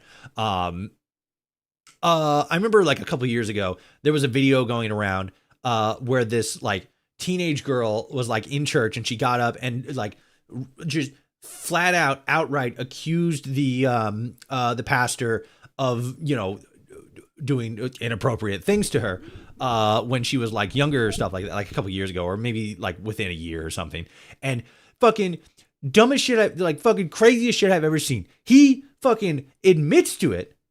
And it's all like, oh, but like, oh, you know, with Jesus' head, I can get fucking better and shit like that. I can be a better person and shit like that. The entire fucking congregation, maybe not the entire congregation, but a large amount of the congregation stands up and goes to fucking stand with him and pray in this like big, like, oh, group hug fucking pray circle and shit like that. While the fucking victim, his victim, stood literally less than 50 feet away all by herself. A fucking child. It's fucking, that fucking blew my mind. That made me so fucking unimaginably angry because it so perfectly encaps the issue that I specifically, and I think a lot of other people have with not just specifically Christianity, but more so a lot of these like religious organizations and morality groups that lean on this idea that a specific kind of person or a specific like way of like, you know, asking for forgiveness or whatever, like absolves you of all your sins. It's this shit that fucking like removes accountability. Silverback 12, thank you for the follow on Twitch. This just like removes accountability from you because you're, you know, oh, a person of God or like somebody like specific, or like you're going on this like journey of like healing and stuff like that. And then just like all of the damage that you've done in that, you know, like before that, oh, that can be excused because like, you know, he's a better person now. He's changed. Things are different. No, they're fucking not. They're not fucking different. They're exactly the same. You just refuse to fucking take accountability for it. I don't remember what specifically the video was. Now you guys got me on a fucking tangent. I don't remember what specifically. I do remember a little bit now. It was this fucking, I ran across it on TikTok. I don't know who the original guy was, but he was like, so a creator on TikTok clipped some other creator. I don't know if he was also on TikTok, but it was a clip of some other dude. And it was this fucking dude who's like going into it about how like, actually, no, that was a different video. That video specifically also pissed me off. But it was like, it was something talking about like being like a black person in America, right? And how like, oh, like, you know, things are different. Like, not people aren't like super racist anymore. At least, you know, not how they like fucking used to be. In most cases, anyway. Read back on chat a little bit. Vel, I hate the Brotherhood outside of Fallout 3. Fallout 3's Brotherhood was pretty peak. But yeah, I don't know. I do like what Bethesda's doing with the Brotherhood, making them a little bit more of a like moralistically gray faction. But Lions Pride Brotherhood was pretty badass. So like the let me real quickly change up the background we got going on here. Something a little bit fucking. Oh, that's the light from the fire. I thought the fucking sun was exploding. I'm like, what the fuck is happening? So it was I can't remember specifically what it was, but it was some video talking about like the black experience in the United States. Something I'm going to preface, I have absolutely zero authority or experience to talk on about. Fucking just look at my VTuber. This isn't fucking a choice. This is just about a melanin I was born with. But it was talking about how like the different or the specific outlier for like people in like African Americans in the United States. Toshi, you're white? What? The sun is going supernova and consuming the Commonwealth. LOL, yeah. Hello, I'm back. I'm finished watching Scream 7. It was good. Nice. Glad you enjoyed it. The thing with God damn. Now it sounds even worse. The thing with being black in America, while I sound like this, the point that this creator was basically making is that it's not so much that like there's been steps to sort of like make things less racist. It's the fact that there wasn't any sort of like accountability period or like apology period or like method of like making things right. You know, it was just kind of like, we did that shit. Oopsies. Let's not do that again. But there wasn't any sort of like healing process. It was just like, we're just going to fucking like move on from that. And it was very like, I see that a lot with a lot of, it's not common for like any specific kind of group, but it's common in a lot of groups and a lot of individuals that kind of want to like skirt responsibility for specific actions that are taken as a part of other people in their group, the people that they're involved with specifically, or just like a larger collective mindset of the organization or group itself.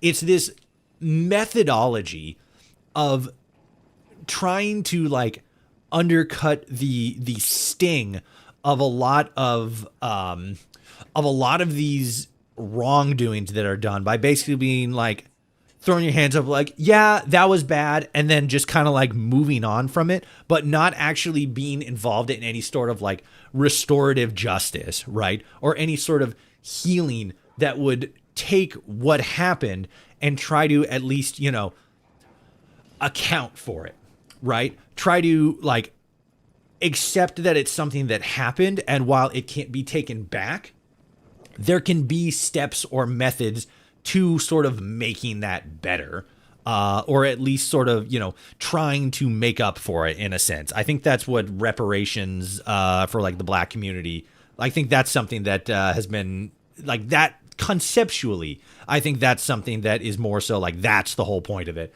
We got an ad starting on Twitch here pretty soon. We're going to be out for a minute and a half when it starts. We're going to be on the pause screen here. Bada bing. No gameplay going to be happening. And then when we come back, bada boom, we're back in the game. So everybody watching on Twitch, that's what we got going on. I've noticed from what my friends lived and what he told me, it varies based on education levels. Education does also have a large part to play in a lot of these like bigger conversations. I want to touch on that specifically when we come back from the ad break for everybody watching on Twitch, since Vel on Twitch made that comment. Fantastic. Let's see what we got on YouTube here. Yeah, that was fucking bullshit. Religion often hates women or thinks of them as less. It does. I feel like more so that is mostly because like most of the like bigger religions are like more ancient religions, and unfortunately women haven't historically had a good shake in history. So like that's kind of one of those things that's like, yeah, that's unfortunately just something of the time that's stuck around that isn't as relevant anymore. but is like one of those things that like the purists are all like, oh, this is how women should behave biblically and stuff like that. It's like, that's not, that's gross. Also, God will send you to hell just because you simply don't believe in him. I mean, that's pretty base, not gonna lie. But yeah, a lot of, I don't know, religion in and of itself, a lot of it just kind of demands conformity and stuff like that, which I'm not down. I don't like that. The pastor thing reminded me of the Roblox potimeter thing, and holy shit, that's the whole other thing. It's really bad. Oh no, yeah, are you talking about the like the Roblox CEO stuff? Yeah, that shit was fucking stupid. It was dumb as hell. All right, and we're back. Welcome back, Twitch gang. Sorry that Daddy Bezos had to put you in the ad timeout zone. No, not that. Oh, okay. Enlighten me then. But yeah, to that education thing. This is kind of going on like a completely separate tangent. I'm back. Welcome back. This is kind of going on a completely separate tangent. Toshi eats conformity for dessert. You thought I was going to say breakfast? No, because he doesn't conform to your out-of-date notions of meal things. Exactly. I don't eat breakfast. Meals are a fucking conspiracy invented by the government so that they can sell you fucking breakfast cereals that taste like fucking cardboard. And sandwiches so drenched in fucking mayonnaise that they don't even fucking hold together anymore. God damn it. Fucking shit pisses me off. Also, Toshi doesn't eat breakfast. Yeah, that's also kind of true. It's been like, I've been doing this for like years, but like I only really eat like one meal a day. Nick Nolan just gifted Skull Force a 95494 subscription. Hell yeah. Thank you, Frisky. Everybody say thank you to Frisky for gifting membies. Let's go. Thank you, Nick Nolan, for being MVP. Let's go. Let's fucking go. Thanks, my dude. Fucking what was I getting on? Oh yeah, like education and stuff like that. So this is a completely separate tangent. It's not indicative of like the larger community, but I need to fucking get something off my chest real quick. For anybody who's following us in the Discord, that sort of saw me sort of talk about this a couple days ago. One, if you're not, join the Discord. Links in the description. If you're watching on Twitch, tabs below the stream and stuff like that. Nick Nolan just another gifted sub. Thank you, Nick. Let's go. You're just doing. Son of a bitch. I just remembered. Fucking don't do it too much. I know you're just doing it because you like the little dun, dun, dun, dun, dun, dun, dun, dun, dun. Don't give in to your fucking pachinko mindset. Don't do it. The flashing lights won't last forever. Don't do it. Oh god. Me and Nick are friends IRL, and I know him. I know how his brain works very well. Don't do it. But thank you for giving all those fantastic people gifted members. Wow. So this is not indicative of everybody in this specific creator space. But a couple of days ago in the Discord, somebody posted a video that was sort of like reviewing and critiquing not a lot, but a specific angle of some of the writing that went down in Fallout Prime, specifically around the Legion, Fallout Prime Season 2. God damn it, he's doing it again. No! Nick, no! Stop pulling the slot machine. Ah, god damn it, that's another 5 gifted subs. Ah, son of a bit. Everybody say thank you. Everybody say thank you. MVP. Let's go. It only does it once though. God damn it. I don't consider the show canon. Well, the show is canon.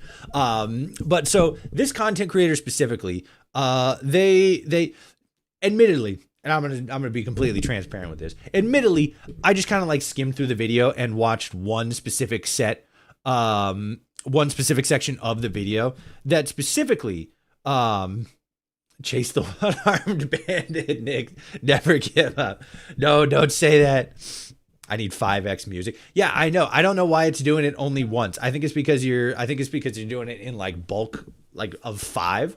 Cause like I don't know. That's weird. I think you do have to do it as like singles. That is kind of bullshit that it does it at 5. I could probably actually set this up. It might take a little bit of fucking extra tinkering and stuff that I probably don't know how to do. I haven't looked into it yet, but that'd be really funny if I could get it set up so that it plays like 5x over loop on loop, or not on loop, but like it plays 5 of those sound effects at once based on like the number of subscriptions. That'd be really funny. Again, I'd probably have to do like all kinds of like crazy shit, but that'd be really funny. The New Vegas takes place in a separate universe, because you cannot turn Dinky around and he's too heavy. I mean, so like that specifically, there is sort of like a theory. Let's go. Another one. Big dubs in the chat for Nick. God damn it. Now he's going to do it individually, and that's just going to be constantly going. I've tried calculating his weight and judging by the end game statue. He's made of concrete. I don't think he's made of concrete. I'd feel a bit more confident that he's made of like dense ceramic or like I was going to say paper mache, but it's definitely not paper mache. There's some, I forget what it is. There's a lot of like statues like that are made out of like a specific kind of material that's sort of this like, it's like ceramic, but it's like denser and heavier. I don't think it's concrete. Or maybe if it is, it's like a shell, you know, because there's some like buildings and statues that are like, they're not like fully dense, but they have like this sort of like shell bit to it.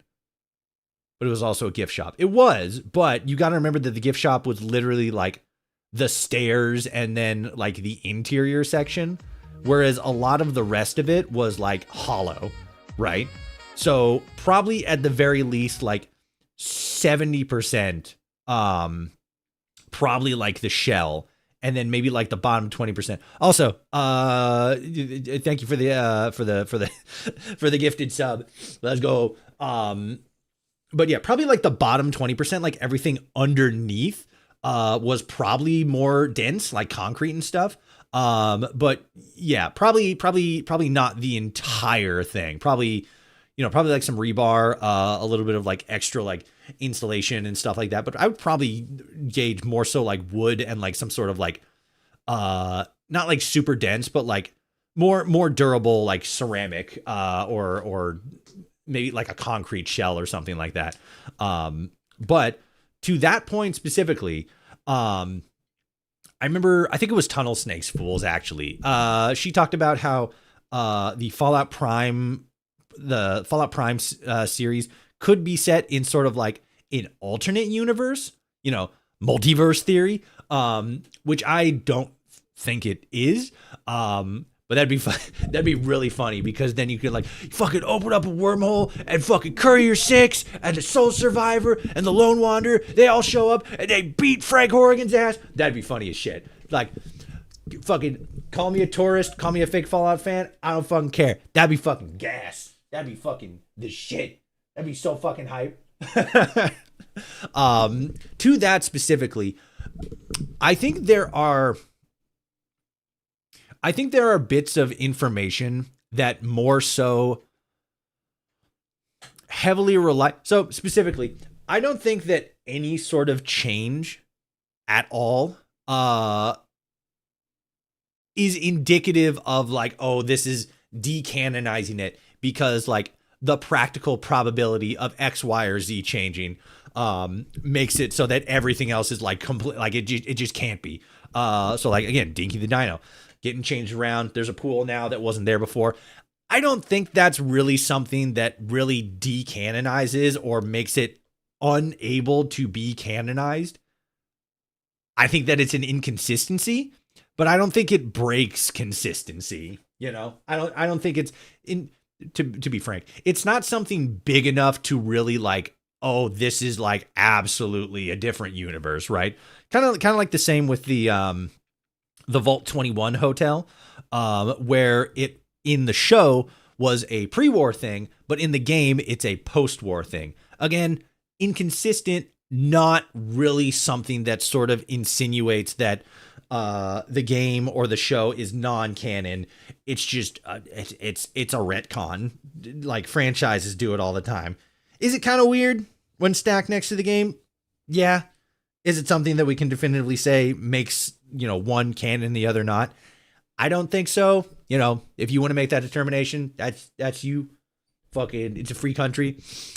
It's most likely because by New Vegas, the Enclave is dead in the West. Oh, sorry, I missed it. So it needs a foundation to be up to code. Most likely because New Vegas, the Enclave is dead in the West. What? I think I might have missed something, or I'm stupid. It's a combination of both. Potner is the Roblox animator who got exposed when he was 16 with a 12-year-old, and yeah, both. So what? Exposed for when he was 16, met up with a 12-year-old. And yeah, and both parents of Palmer and the victim defended Palmer. All right. Yeah, no, I was gonna weigh on that. I'm not gonna change my mind. Free will. I'm utilizing my free will here. So again, the Dinky the dinosaur thing. I don't think it's something that really sort of like is something that we can lean on as like, oh, this like 100% means that it's canon or non-canon. I think it's just an inconsistency at worst, at best. It's a retcon. Whatever. Shit happens.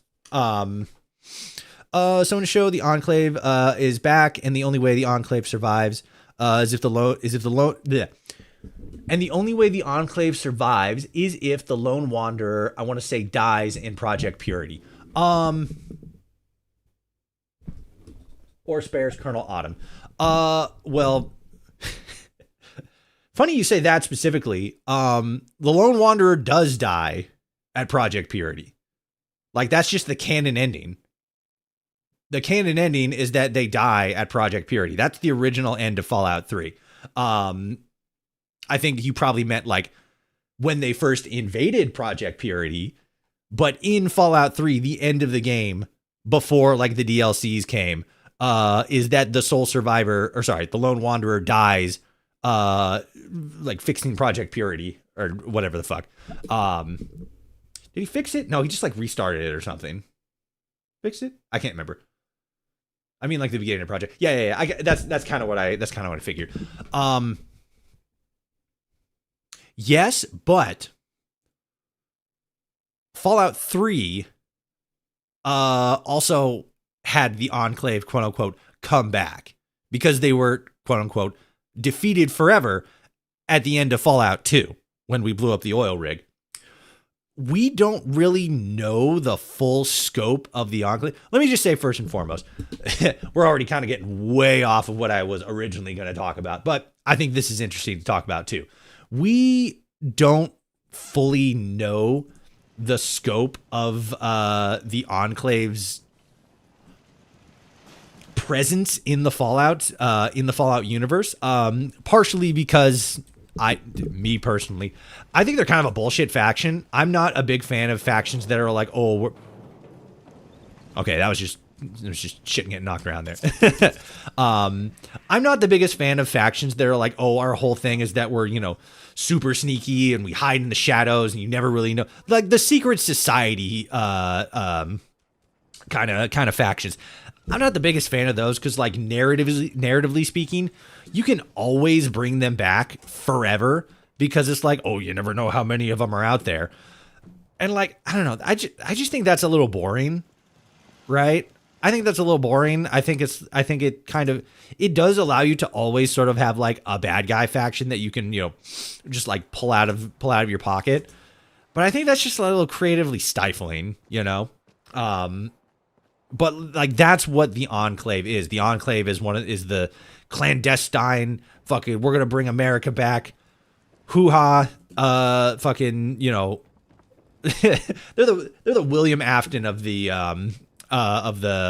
Fallout franchise. They always come back.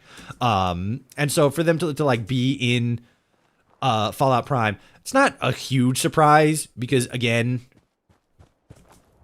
you know, they're kind of all over the place. And so it's like, you know, you take out one branch and it's like, oh, there's like a couple of other branches, you know, somewhere else. And that's not me saying that like that's what it is. That's narratively what Bethesda has been saying ever since they brought him back in Fallout 3. And then didn't really do anything with them in Fallout 4, which I thought was, I mean, that was odd, but it kind of makes sense. It's odd in retrospect, but it makes sense in the beginning. Oh my God, I played Fallout 2 and it was rough. Yeah, I have people a lot of the times asking me, like, are you going to play Fallout 1 or Fallout 2? And I'm like, absolutely not. Let me know when the mods come out, like the remake mods, where they put them in like New Vegas or Fallout 4. I'll play those things. I'm not going to play the original ones. I'm not unopposed to you know, playing a difficult game on stream. Get a little bit of fun out of that. I'm not going to play those. The struggle isn't with like the gameplay itself. The struggle is that the learning curve is too big and the system is too antiquated. I'm not going to do that. Nope. But so with the Enclave, right? We don't know the entire scope of like where all of them are. Like, you know, we know where the Legion is. We know the scope of the Legion. We know the scope of the NCR. We know the scope of the Brotherhood, right? In a sense, we know most of the scope of the Brotherhood. We kind of know like where most of them are. You know, especially now, like California, Boston, and then like probably some in like the Midwest and stuff, depending on what Bethesda decides to canonize here with Fallout Season 3. Bam! With the Enclave, though, we fucking don't know where they are, and that's kind of by design. So it's like, for them to pop up anywhere, it's like, oh, well, they can't possibly be there. It's like, they fucking technically could. But to the canonicity of the Fallout TV series, it's canon. It's canon to the main games. That's just how it is. Are there inconsistencies? Are there weird, like, oh god, oh the Enclave, somehow the Enclave's back again, you know? Yeah, kind of a little bit. I think, me personally, I think there's enough room for like plausibility more than anything else. It's like, is it plausible that those death claws were there? Yeah, it's plausible. Is it plausible that fucking did I throw up? I think I just threw up. Yep, that's puke back there. You see that? That's puke. I should actually turn that off. I don't want that on. Yeah, it's all plausibility. It's all plausibility. It's all potential. This makes sense as on its face, and it could exist.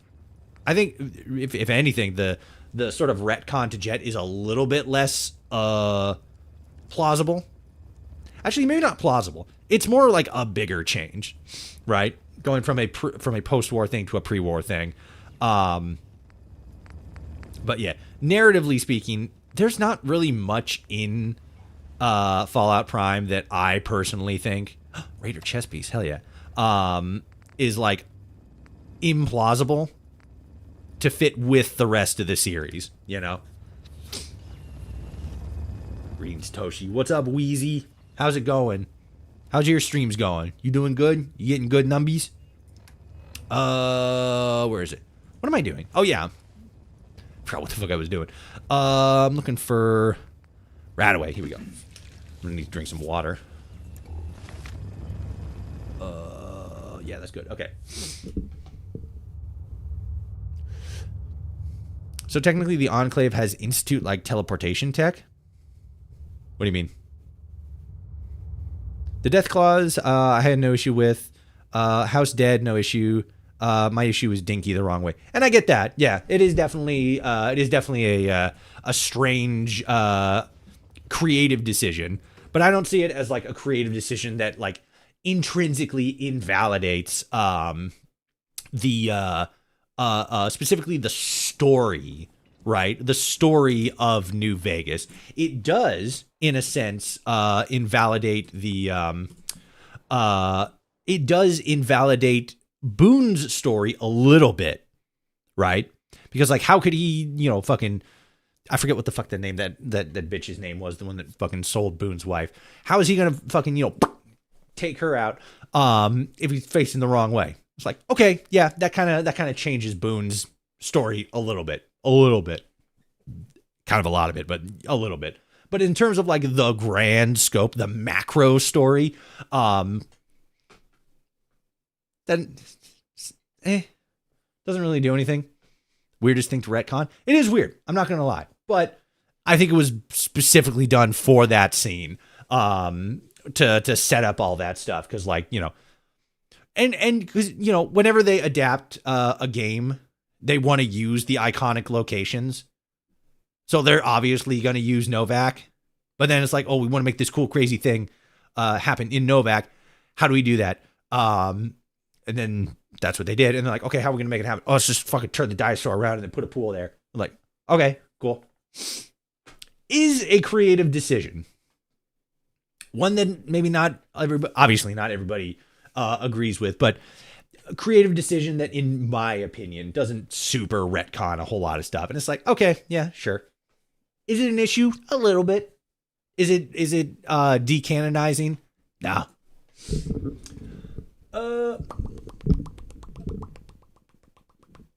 Where is it? There's still no numbers, but that's okay. It's more because I love gaming and sharing it with others. Hell yeah. That's the attitude to have. You gotta do it because you love it, not because you're trying to get fucking popular or get numbies. Could have been just an error on the set designer's part. I don't think it was. I think it was an intentional choice, specifically for the scene, the what specifically they were trying to do with that moment. I think that's okay, sure, whatever. You fucking turn the dinosaur around, so you got a fucking cool action scene, whatever. I will say though, that was a fucking badass scene. They started playing Big Iron. I'm like, oh, they did the thing. Hand over the goods. You owe us. I ain't giving you poison shilling chem pushers Whoa, anything. whoa. Boing. What up, gamers? I don't have that one mod installed. Hold on one second. I'm gonna take this as an opportunity. Stop moving. There we go. I'm gonna take this as an opportunity to see if it works in general. Ooh, 1 second.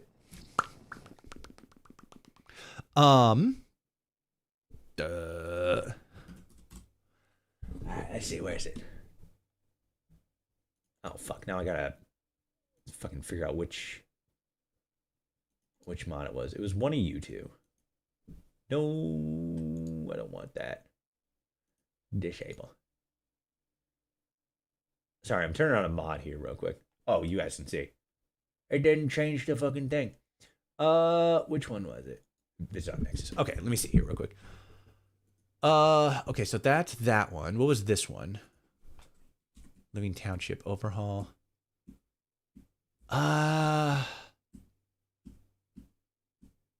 do actually kind of like this one. Let's try this one. That's like a newer one too. That one. All right. Bloop. Drink, bitch. Okay.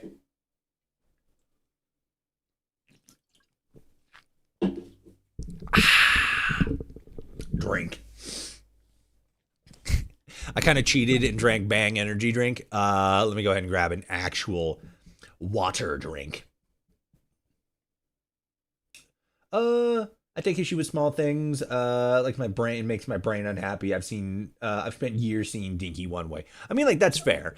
Like, there are definitely specific things where it's like, oh, like, this is wrong. It just kind of like sticks in your brain and like itches around in there. I've definitely had. Where's my fucking water bottle? There it is.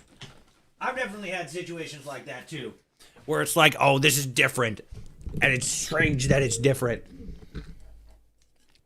But I think there's a big difference between something that you notice is different, and it's like it's weird that it's different, and something that's like it's different, and that sort of like decanonizes things. But like on the like right to sort of go back to the other thing I wanted to talk about on specifically, and so to sort of like backtrack a little bit here, it leans into something that somebody said about like education. I am Frank. No, you're not. You're somebody else. It leans back on something somebody else said about like education or whatever. This is not something that is indicative of every content creator or every critiquer, right? Every person that provides criticism or critiqueness of specifically story structure, media, film, television, video games, stuff like that. Let's see if this works. It did. It's a little laggy right now. Good. Okay, cool. It just had to load. A couple days ago in my Discord server, again, join the Discord. Links in the description and below the chat, or below the below the chat, below the stream if you're watching on Twitch. Somebody posted a video of a content creator talking about how Fallout Prime handled the Legion, right? And one of the bits that they talked about, which is just something I just like jumped to in the video. Admittedly, I didn't watch the entire video, so there's probably context and details that I'm missing. But one of the things that he talked about in the video was how it was. He didn't specifically say that it was like inconsistent. He kind of insinuated that it was either inconsistent or just bad writing. But in Fallout Prime Season 2, in episode 1? No, sorry, episode 2. Yes, episode 2. I believe that's the one where Lucy rescues that Legion slave from inside the hospital. And at one point, Lucy specifically says that she also speaks Latin, because the slave said something in Latin. She says that, but then in the next episode, when she's captured by the Legion and is talking to them, and asks why they're calling him Kaiser because it's Caesar, it insinuates, or the scene insinuates. Sorry, both the scene as well as the content creator in question says that literally contradicts what she just said in the previous episode about knowing Latin. And again, while this content creator ad starts in 20 seconds. So we're going to pause it right there. And then when we come back, we're going to finish this off for the Twitch chat to be involved, because I'm pretty sure the person in question was somebody in Twitch. I could be wrong, but we'll be back in just a moment. Oh no, ad starting soon. Okay. So it was an ad starting soon thing. So they basically insinuated that this was bad writing. Maybe not said specifically, but it seemed like they were insinuating this. I don't know. It's interesting and it's frustrating because they're kind of pointing to the point of the scene and the direct dialogue connection, but at the same time seem to be leaning on that as like, oh, that's bad writing, instead of like intentional writing that's supposed to make the character look like less competent than they actually are, which is a weird take. And once we get back from the ad break, I'm going to talk a little bit more about it for the Twitch gang. Once we're back from the Twitch break, I'm going to talk a little bit more about it in depth. And for now, we're just going to hang out in the limbo space.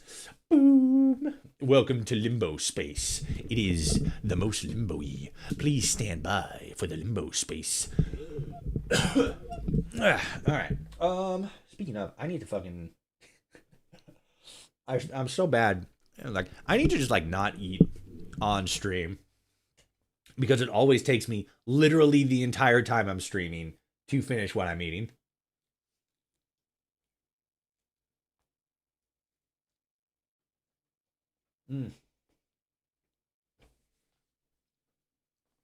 And now my peach is fucking stone cold. Stone Cold Steve Austin. Whatever you say, Stone Cold Steve Austin. But it's still good. Even cold Caesars, Little Caesars is good.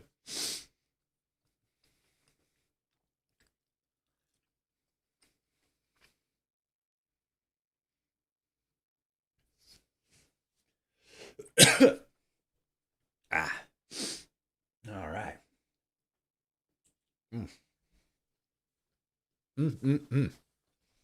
Not the best pizza in the world. Little Caesars, not the best pizza in the world. It's pretty damn good for $20 though. And I got the more decadent one.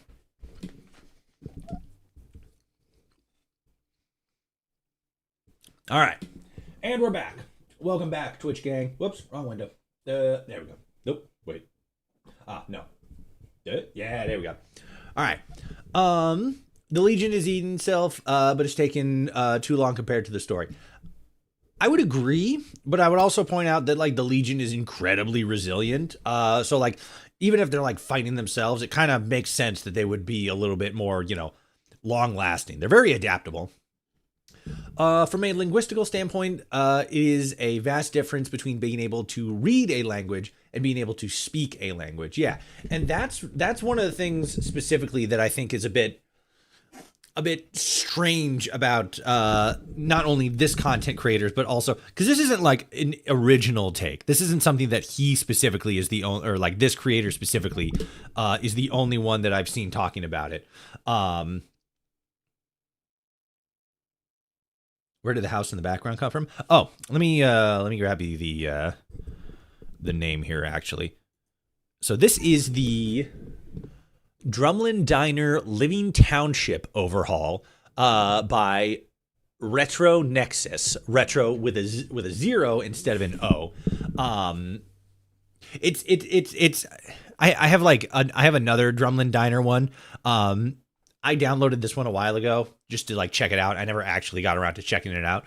I don't know if I'm gonna keep this one, but yeah, that's the mod that I got going on here. The issue is that nobody really speaks Latin anymore. All right, yeah, so that's exactly the point that I'm getting at here. The scene is so this combination of scenes, right, is doing two things. One, the earlier one is building up Lucy as believing that she speaks Latin, and then the payoff for that is in the scene where she's in the camp in front of Caesar, very clearly showcasing that she does not, in fact, speak Latin. And it's so weird because I've seen so many people, both content creators as well as non-content creators, say that this is indicative of just bad writing, right? But it's not, because this shows this one, solidifies the fact that she is not, all right, let me sort of run this back a little bit. Lucy believes herself to be capable of tackling a lot of what the wasteland could throw at her. She believes herself to be capable of addressing the issues that the wasteland has.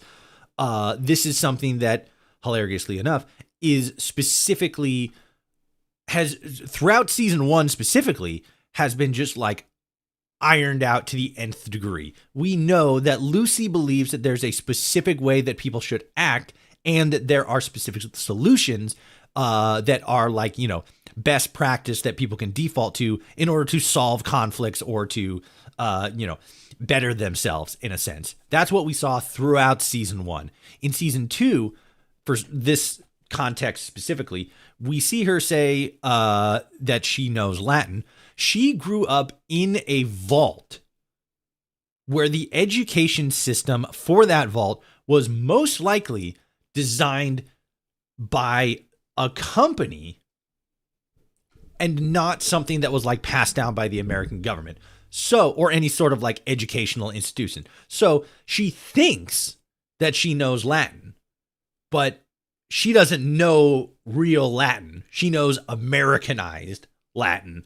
So when she's up there saying like, "Oh, it's actually actually," that's doing two things. One, it's showing it's further showing her not ignorance, naivete. That's it. It's further showing her naivete, not only in her own capabilities, but also as it relates to her capabilities in the wasteland. Why would that be something that these people, who you very clearly saw, are readily capable of dispatching their own slaves, but also keep slaves in general and are fine with like torturing them and stuff? Why at all do you think they are going to be swayed in any sort of way by, it's actually Caesar? Blah, blah, blah, blah, blah, look how smart I am. That's not bad writing. That's that's further cementing how naive Lucy actually is to the realities of the wasteland. She's surrounded by people who frequently, admittedly, she doesn't know this entirely, but she's surrounded by people who have stacks of body counts to their names. And I'm not talking about like the fun kind of body counts. I'm talking about like people putting the dirt kind of body counts. And she's all like, actually, blah, blah, blah. It's like, girl, what are you doing? You're going to get your fucking head chopped off. And we see this naivete and assuredness in herself capitalized on in literally the next scene when Macaulay Culkin Lanius is like, the other side, they're mean, they're bad to us and shit. They dude was about to fucking cry. And she's like, you know what can fix this problem? A little bit of family counseling. And you know what the response to that was? She got tied to a fucking post. The entire scene. It's so weird. And again, I'm not calling out anybody specific. It's so weird because everything about every part of the bits and pieces involved in that scene are clearly designed to hammer home the point once again, because remember, we're in the second season, to once again hammer home the point that Lucy does not know what she is doing. She is not capable of handling herself in the wasteland because she is drastically ill-prepared for the realities of the wasteland and is less likely to as severely bend her own morality and her own belief system to capitulate to the rules of the wasteland. And when we see her actually do that in a later episode where she just like takes that dude out in the in that storefront, we see her go through this like actual like mental crisis. Like she is not doing good. She is going through it. So it just and this is coming from somebody who while not like I sort of like went to school for stuff like this, like story structure and like, you know, filmography and script design and stuff like that. So to toot my own horn a little bit, I feel very much like I have a pretty solid grasp of narrative storytelling and thematic presence and stuff like that. But I don't claim to be an authority on any of this stuff. But again, it's so wild to see so many people get the point of this scene, but just chalk it up to bad writing as opposed to just, she's just a flawed character. It's crazy. It's crazy. It's not everybody. I'm not gonna say that like everybody is like completely ignorant of what this scene is like trying to portray. And like, you know, to be fair, it's easy to miss. It's easy to miss. I'm not gonna lie. But like there's just so many people that take stuff like this at like the surface level value and get nothing out of it other than like, oh, this has to be bad writing. It's like, no, it's intentional writing. It's just contradictory of itself because that's what the scene is trying to do. All right, let me get caught up here. Everyone wants to save the world. They just don't know. They just disagree on how. Yeah, I love that scene. I love that line and the other one that Maximus says. What is it? Let me see if I can, because it hits really hard when you like nail it. I don't do the things that I have to do. They just keep happening or something like that. Bar. like gold-plated bar. That was such a fucking great line. So well written. So meaty. Such a weighted sentence.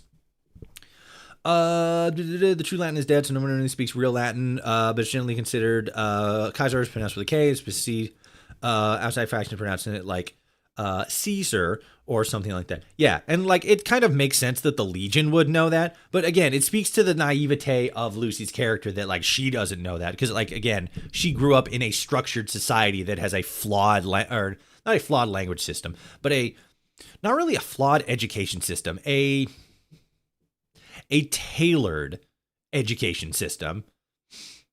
The Legion also doesn't care about how fucking smart women are. Yeah, exactly. Like that too. Admittedly, she mentions that, and then after that they talk about like the prima noctis and stuff. So like that should have been like a clue in. But like, yeah, hindsight's 2020. But like, yeah, they don't fucking give a shit. But like after that, she should have been like, okay, these guys they don't care about women's opinions.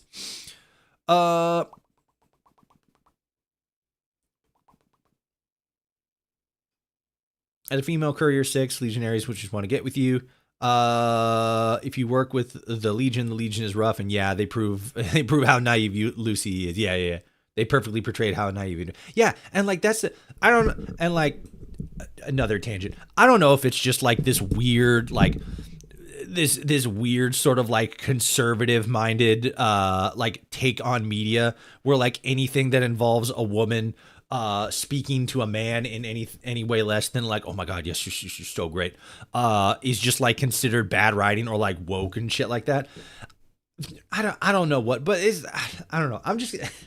I'm so sick and tired of seeing these like surface level reviews are like, this is bad because like I don't understand it, or like this is bad because like it's contradictory in and of itself, and that has to be contradictory of the writing and not because the character is flawed or anything like that. It's crazy.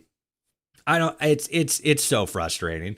I consider myself somebody, I'm very interested in like doing like review style stuff for like story structure, especially when it comes to like media, like film, television, video games, more so specifically video games, because I feel like narratively that's where some of the more interesting stuff is. But like I couldn't fucking do some of this shit because like I feel like I'd get people who are like, oh my god, like this is like cope take, L take, because they saw some other dude who was fucking like playing like, fucking playing CS:GO, where they talk about like, this is why fucking Fallout is like fucking dog shit, and they give like the most surface level fucking like media illiterate takes in the world, and it's like, oh my god. But because it's like a surface level thing that kind of has a little bit of truth to it, they just like, everybody watching just like takes it as face value and is like, oh, this is the gospel, he's speaking the truth. And it's like, my god, I'm gonna lose my mind. Funny enough, I had no issue. Oh, everyone in the Wasteland is flawed, and those from the Vault are even more so. Lucy just doesn't realize how flawed she is. Yeah, exactly. How on a bad foot she is as far as like her survivability, her capabilities rather in the world. Funnily enough, I had no issue with that, I suppose. They did kind of have a tone down for the Legion in the show, as the Legion is vile towards women and profligates. Yeah. I mean, like because I mean, we're very clearly going into gonna be in Vegas again for Fallout 3, Fallout 3, Fallout Prime Season 3. And I feel like we're gonna get to see a bit more of like the Legion as like an actual presence, as like a character in Season 3. But yeah, for Season 2, they were there, but it feels like a lot of their like story presence is going to be a lot more relevant in Season 3. It sucks that so many reviews are bad and they blame the writing. Then they should honestly say, I don't understand it, so therefore I think it's bad. Yeah.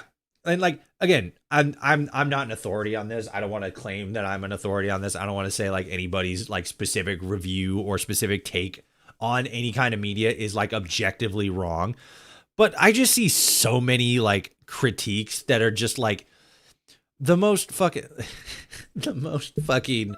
infuriating shit in the world, because it's like, all right, I can easily make a counter to this with just like another 5 seconds of thinking,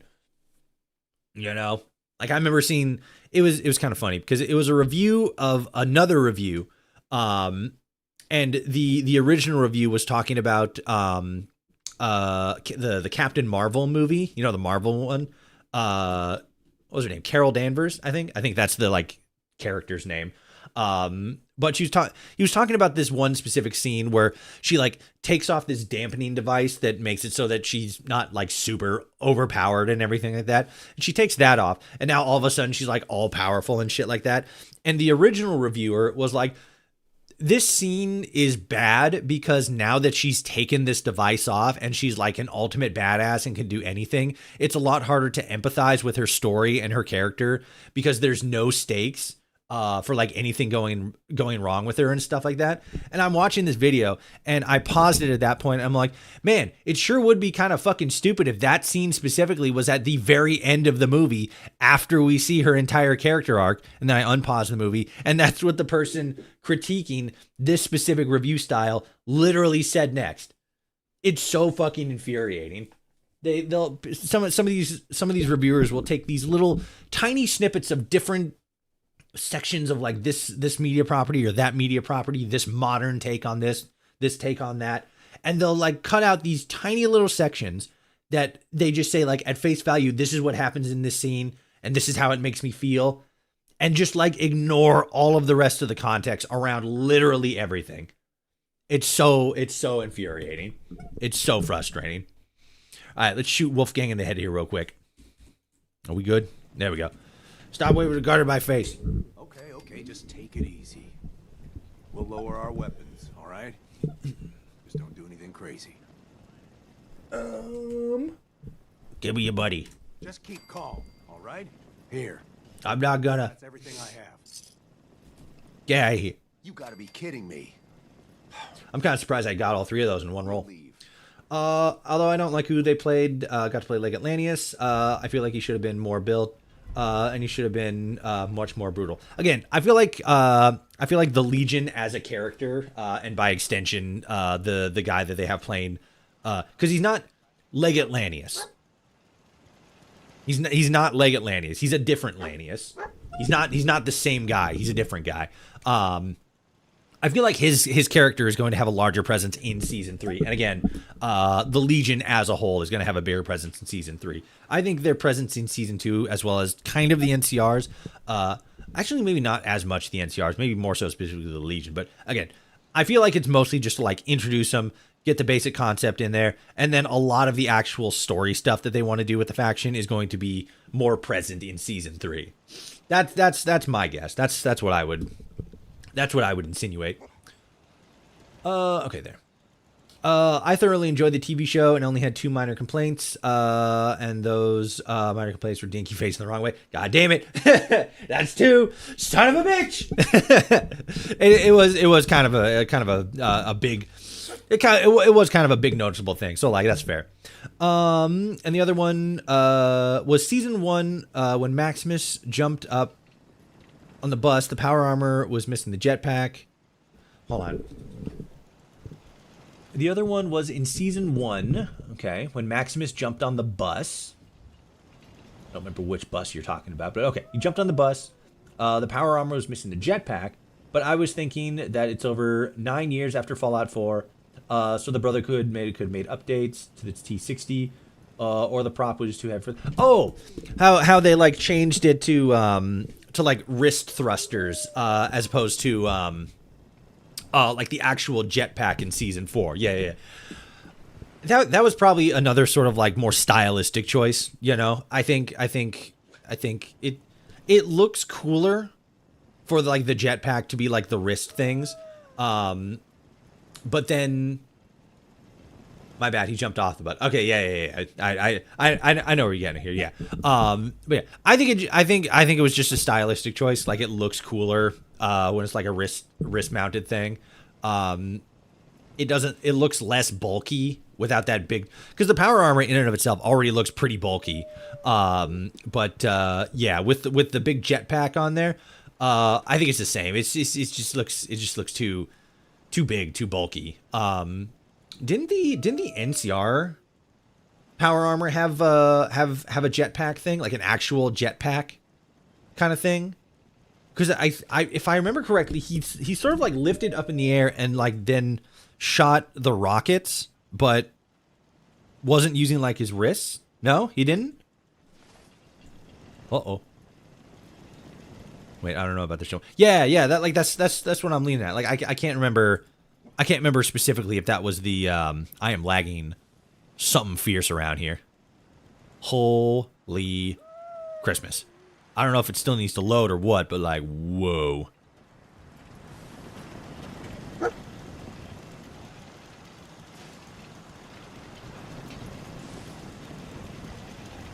Okay. Okay, yeah, this is whoa.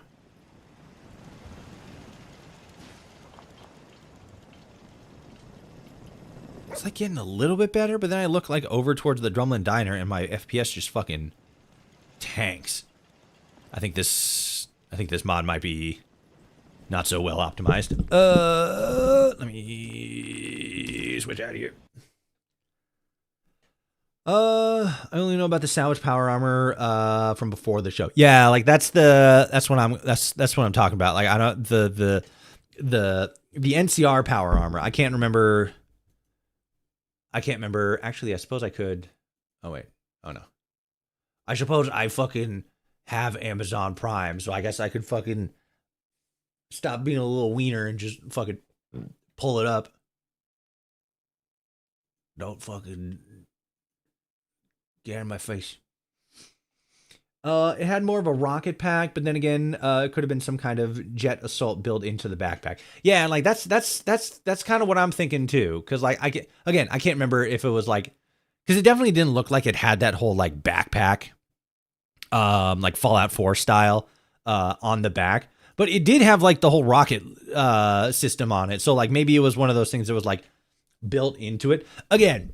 Well, maybe not again, but to the original point, that was brought up, like, you know, it's 9 years after Fallout 4, which is the first time that we see, I'm going to say the first time that we see the rocket pack, like the jetpack kind of thing.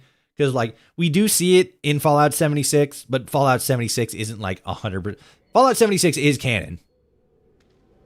But some of it is just, like, you know, in there for, like, the gamification of it. I don't think that they had the rocket pack stuff, like, in, like, you know, right after pre-war shit. I think that's a you know, like, pre-Fallout or, like, post-Fallout 4 thing. No. Yes. Okay. Yeah, that's a Fallout 4 thing. They just have it in 76 for the gamification of it. But yeah, I think to that point, it's most likely just like, you know, an advanced form, an advanced design. Especially when it comes to the wrist stuff, because we only see the wrist stuff, at least so far, with Brotherhood power armor, whereas the NCR power armor had the jetpack thing on the actual back part of it, where the rockets and stuff were. So that could be more of the thing. Okay, FPS is way better now. A lot less debris and clutter. I feel as if part of that lag was because I'm also streaming, which is pretty resource consuming. But yeah, this one. Which one was this one? This one is.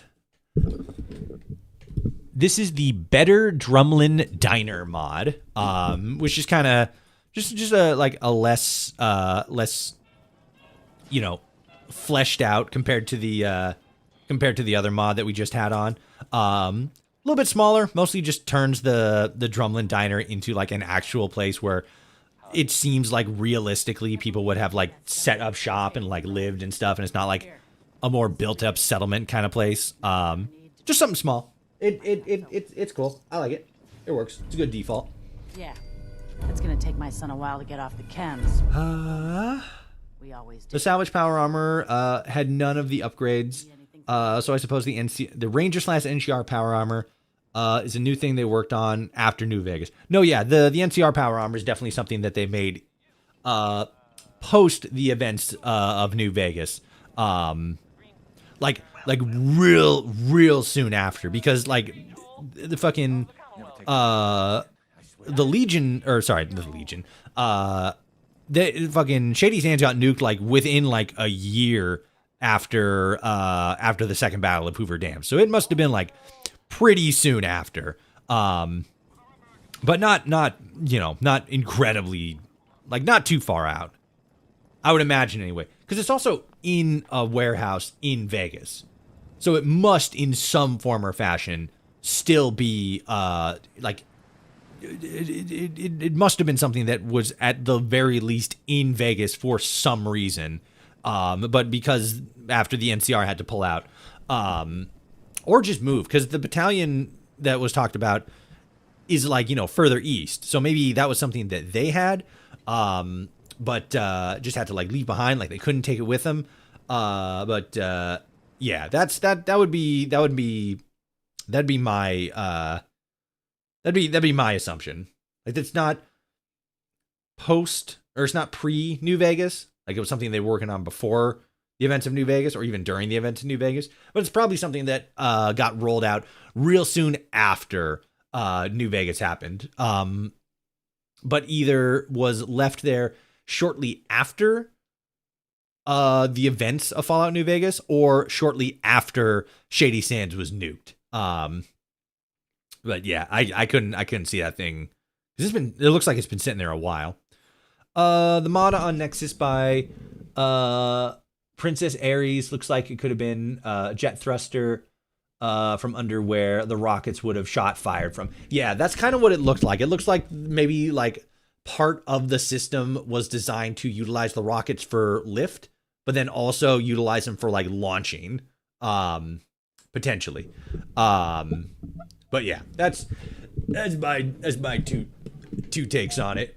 All right, let me do that. All right, cool.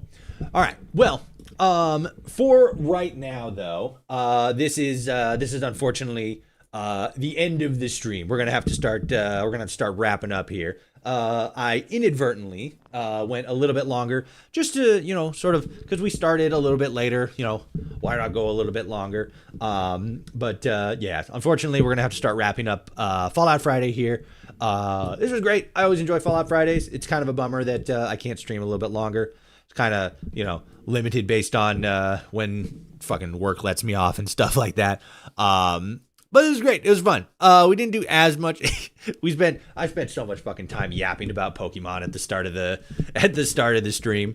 I think I spent just the first hour of the stream just talking about Pokemon.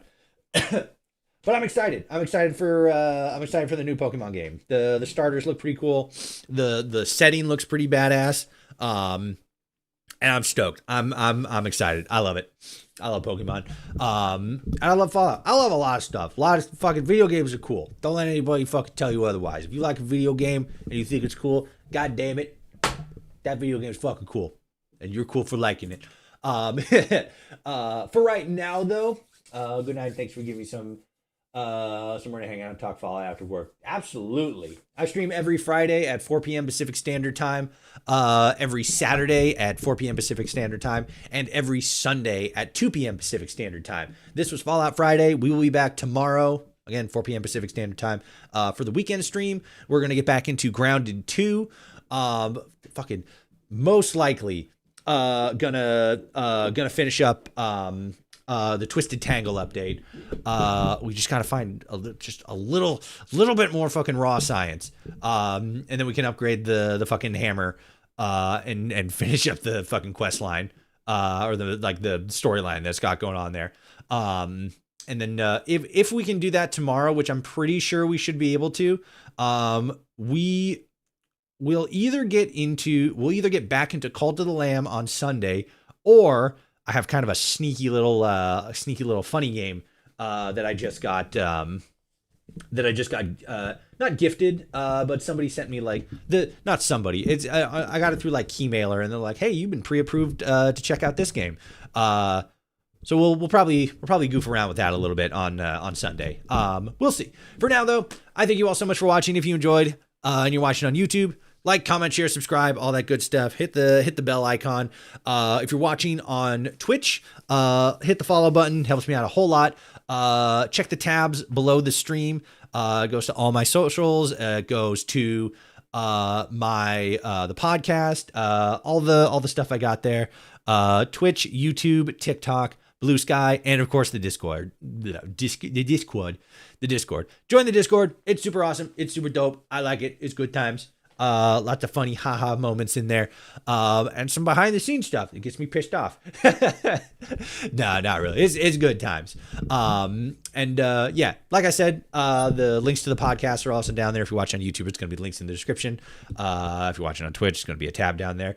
I run a podcast called the Adamcast Podcast. It is a long form, 1.5 hour, 2 hour long interview, with interesting creative peoples in the Fallout community. Streamers, Let's Players, YouTubers, modders, audio dramaists. We got the Modus Files. We got Kenneth Vigu from Chad Fallout 76 podcast. We got King Gath. We got Eleonora. We got TG Spy, Fabu Jack, Court, Portawolf. So fucking big. I'm at like almost 30 interviews. It's hard to remember a lot of them. We're going to have a new episode dropping next Friday. So what is it? Like the first, not the first, 6th. That's it. We're going to have that dropping. It's going to be great. All of the conversation are dope. If you're into long form audio interview podcasts, definitely check that out. It's cool. I like it. King Gath is the goat of modders. He's really fucking good. His interview was great. I really like his interview. I like all my interviews though, but you know, I'm kind of biased since I'm the host. And yeah, that's about it. Again, thank you all so much for watching. We'll be back 4 p.m. Pacific Standard Time. The weekend's here. Let's have fun with it. I hope you all have a good night, good day, good evening, good whatever, good afternoon, wherever it is you're tuning in from. Drink water, go outside a little bit. Play a video game that doesn't piss you off. You know, play a game that is just like cozy and fun, and even when you're not doing too great at it, you can still enjoy and not get, you know, frustrated or anxiety about it. The video games are supposed to be fun. Have fun with it. For now though, once again, thank you so much for watching. I will see you all tomorrow or whenever. And yeah, have a good night. Goodbye, everybody. Goodbye.